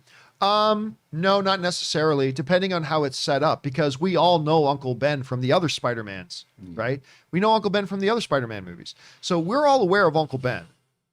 And so, yeah, and it depends on what it is the scene is setting up. So it could work totally, totally well. But if they're setting up another way, maybe Tony would be the better fit. But it all depends on how they're going to approach that. All right, what's next? All right, this is one of two from Mr. Burns. Hey, John, you mentioned that Harry Potter is celebrating its 20th anniversary, making a bunch of things feel old. Yep. Well, I got something else for you. Dance your cares away, worries for another day. Let the music play down in Fraggle Rock. Yep. And Apple then the TV.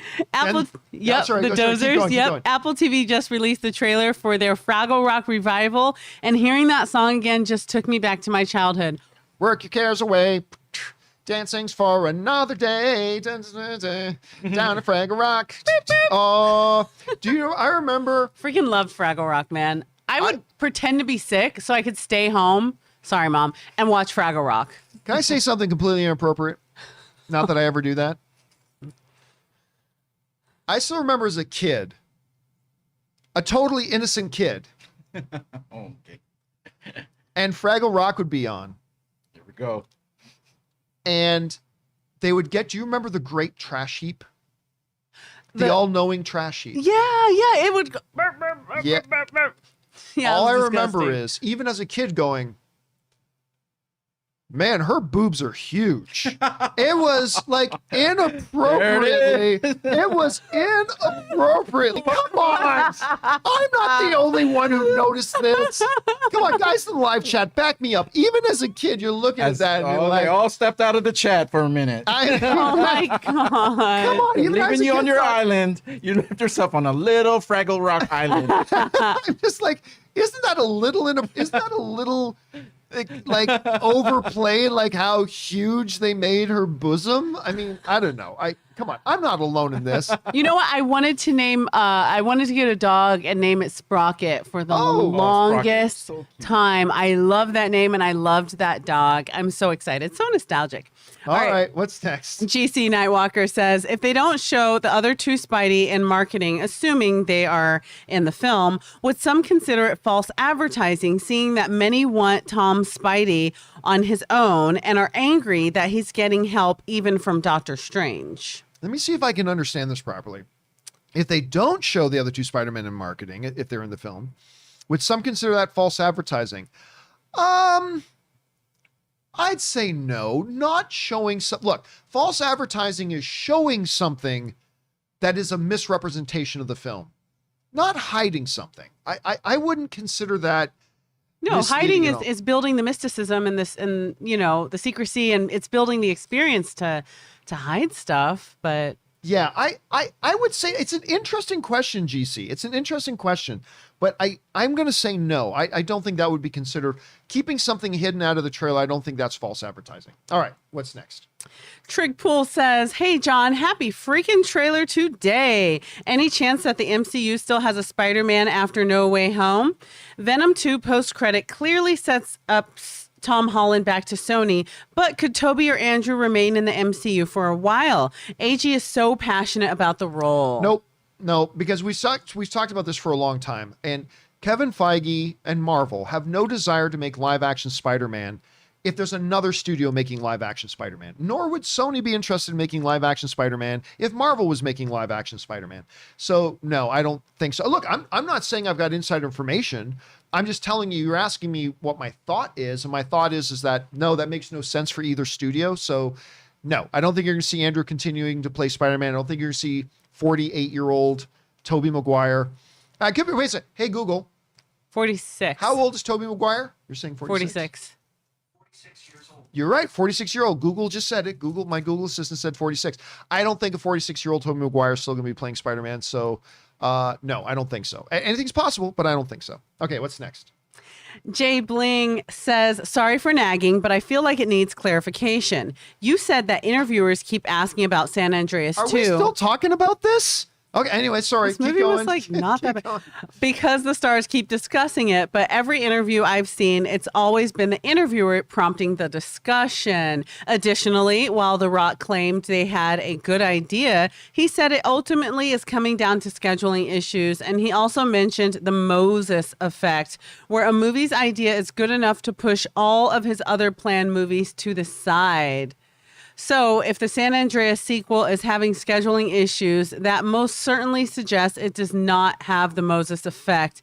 And the idea may not be good enough after all. Like I said, natural disaster movie have always been standalone movies. So here's the thing, though. They have always said they were always planning that this could be a franchise. I don't know how you do a 5-film franchise over the things of earthquakes. John, there's aftershocks. Come on, bro. I mean, that's true. There's totally That's true. aftershocks. Lots of aftershocks for years and years and years. But no, I have heard, like, yes, you're talking about in those interviews, but I've also heard them individually bring up and talk about them doing it. I've never heard that they've got a completed, finished script and all they're waiting to do now is get the scheduling right. I've never heard that. I mean, maybe that was said somewhere. I think it's still a matter of it's something that's being developed. I don't think they have a finished thing all ready to go and they're just waiting to work out the schedules. But but I have heard them bring up and talk about and make mention of things like that. And it's come up in interviews as well when the interview instigates the question as well. So yes, both are true. All right. John, next? I have a Yes. very random question for you. All right. Just on the topic of disaster movies, do you remember them talking about a sequel to Twister? Or a reboot to Helen Hunt's Yes. Twister? And I Now think that you when bring it up, yes. Bill Paxton, was it Bill Paxton that passed? Yeah, it was Bill Paxton. I passed think away. is when they were talking about it again. Have you heard anything new about that? Because that used to be one of my favorite disaster movies. I've got a little itch in the back of my brain that feels like it was like a year or two ago that maybe there was some talk. You know what? I think I heard. No, it wasn't about a sequel. It was about a reboot. A reboot. Okay. I remember about a year or two ago, there was a story floating around about them possibly looking at doing a That reboot. was you gonna do the reported Dorothy in 5 2020. again? That was reported in 2020. June 24, 2020. It was a reboot, right? Twister 2 isn't happening, but a Twister reboot is in the See, works. I knew we had a Oh, story about that at okay, some point. okay. Right. Which Yep. would be great because I think we're due for another good tornado movie. I like Twister. I had We fun with really it. are. It was with such a good movie. With the more updated effects, Yep. I mean, they could. I mean, I love Greenland or Yeah. whatever. So, and of course, I love all natural disaster movies. I don't care how it's caused, I'm what the story fascinated. is, Fascinated. the effects, and just seeing the Earth, what it could possibly look like when something hits, is really cool to me. It's Yeah, same thing with remember space. What was it? What Space was the movies. one 20? What was the disaster movie? 2021, 20 no. 2022? What was it? Should have been called 2020. 2012, yeah. Or 2012. 2012. Yeah. Like when the giant waves come over the mountains and That's stuff like so that. Or awesome. even what was Is the that one John where Cusack? everything freezes? Was that Day After Day After Tomorrow? Day After Tomorrow. That Tomorrow was my was great. first. That crush on Jake Gyllenhaal. I was like, who's this guy? These disaster movies, come on, we all get a little bit of a kick I out of never it. even thought, oh, it's Frozen. What could be the problem? Oh yeah, I forgot there's wolves. Dennis Quaid. Wolves. Yeah. Oh my God. That Okay. was a good It's just not movie. cold. You know, it's just not the weather. There's Emily animals that live in Rossum. it. Yeah. I think the next one we have coming up is the one with Halle Berry and Patrick Wilson. Yeah, about where they're on moon. the space station. Oh, yeah. what? About the moon, yeah. Oh wow. Yeah, actually, Really? they See, showed me and it's Aaron saw alive. like a 5-minute preview of that at CinemaCon. And I mean, I think They just there's had their some- second trailer come out. By the way, somebody just brought up in the live chat as well. Where did it go? The Core. Yeah, Jesse Swarbrick says The Core was a good disaster movie too. I mean, it's a bad movie, but I had fun with The Core. Yeah. I thought The Core was Yeah, fun. even Geostorm. I don't care what you guys say. You No, guys for hated the real. trailer. I was like, bring it on. For reals. It comes down to the story, not the acting for me when it comes to disaster flicks.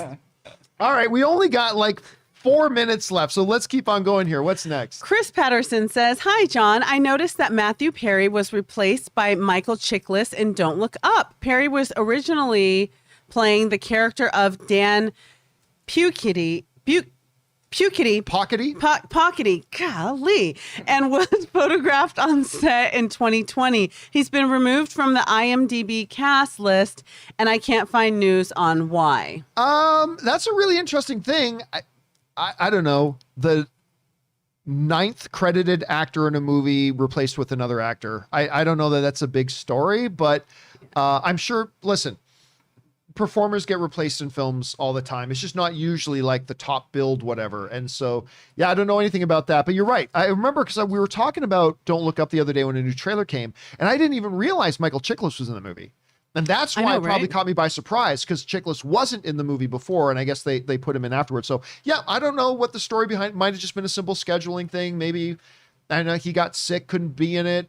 Don't know. No, haven't heard, but that's interesting you mentioned that, because that does now explain why I didn't know Michael Chiklis was in the movie. Did Matthew Perry get COVID back in 2020?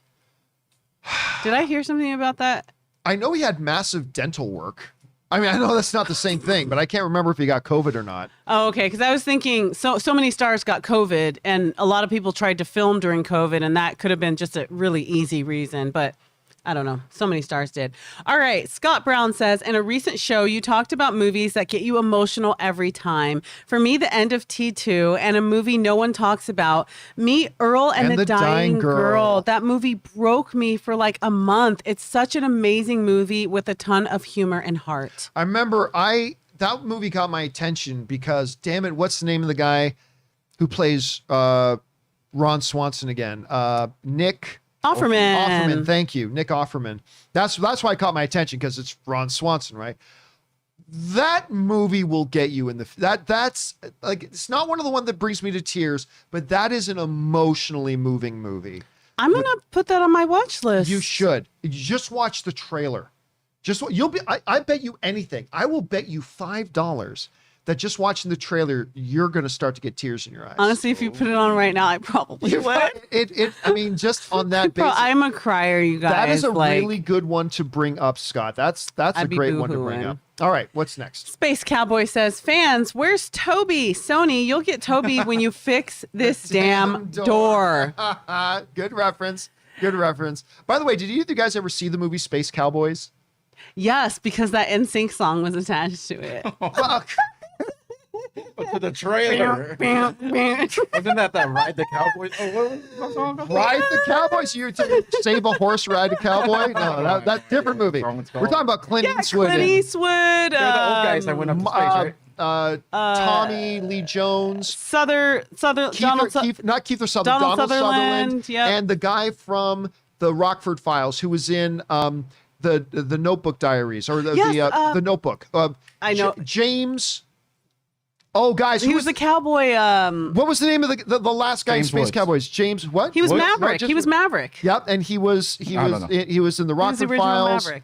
Come on, guys, in the live chat. James Garner. Thank you. James Garner. Thank That you, was James awesome. Thank you, Garner. everybody in the Yeah. live chat. For Yeah. Harvey King, Maxie, Colby, I love everything. him James from Maverick. Garner. Thank you for that. All right, what's next?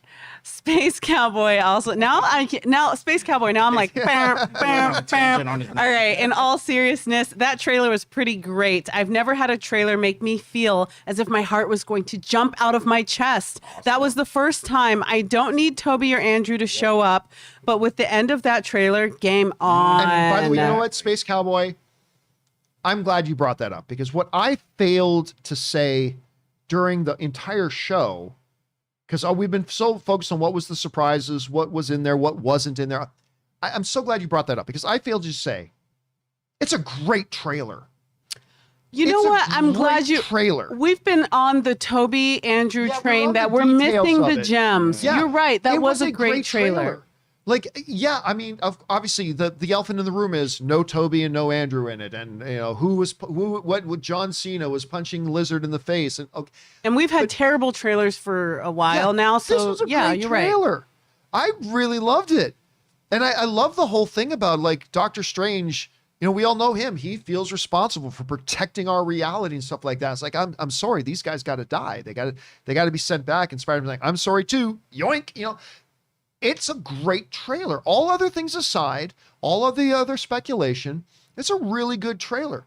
And I'm really glad you brought us back to that, Space Cowboy. Glad you brought us back to that. All right, guys, listen.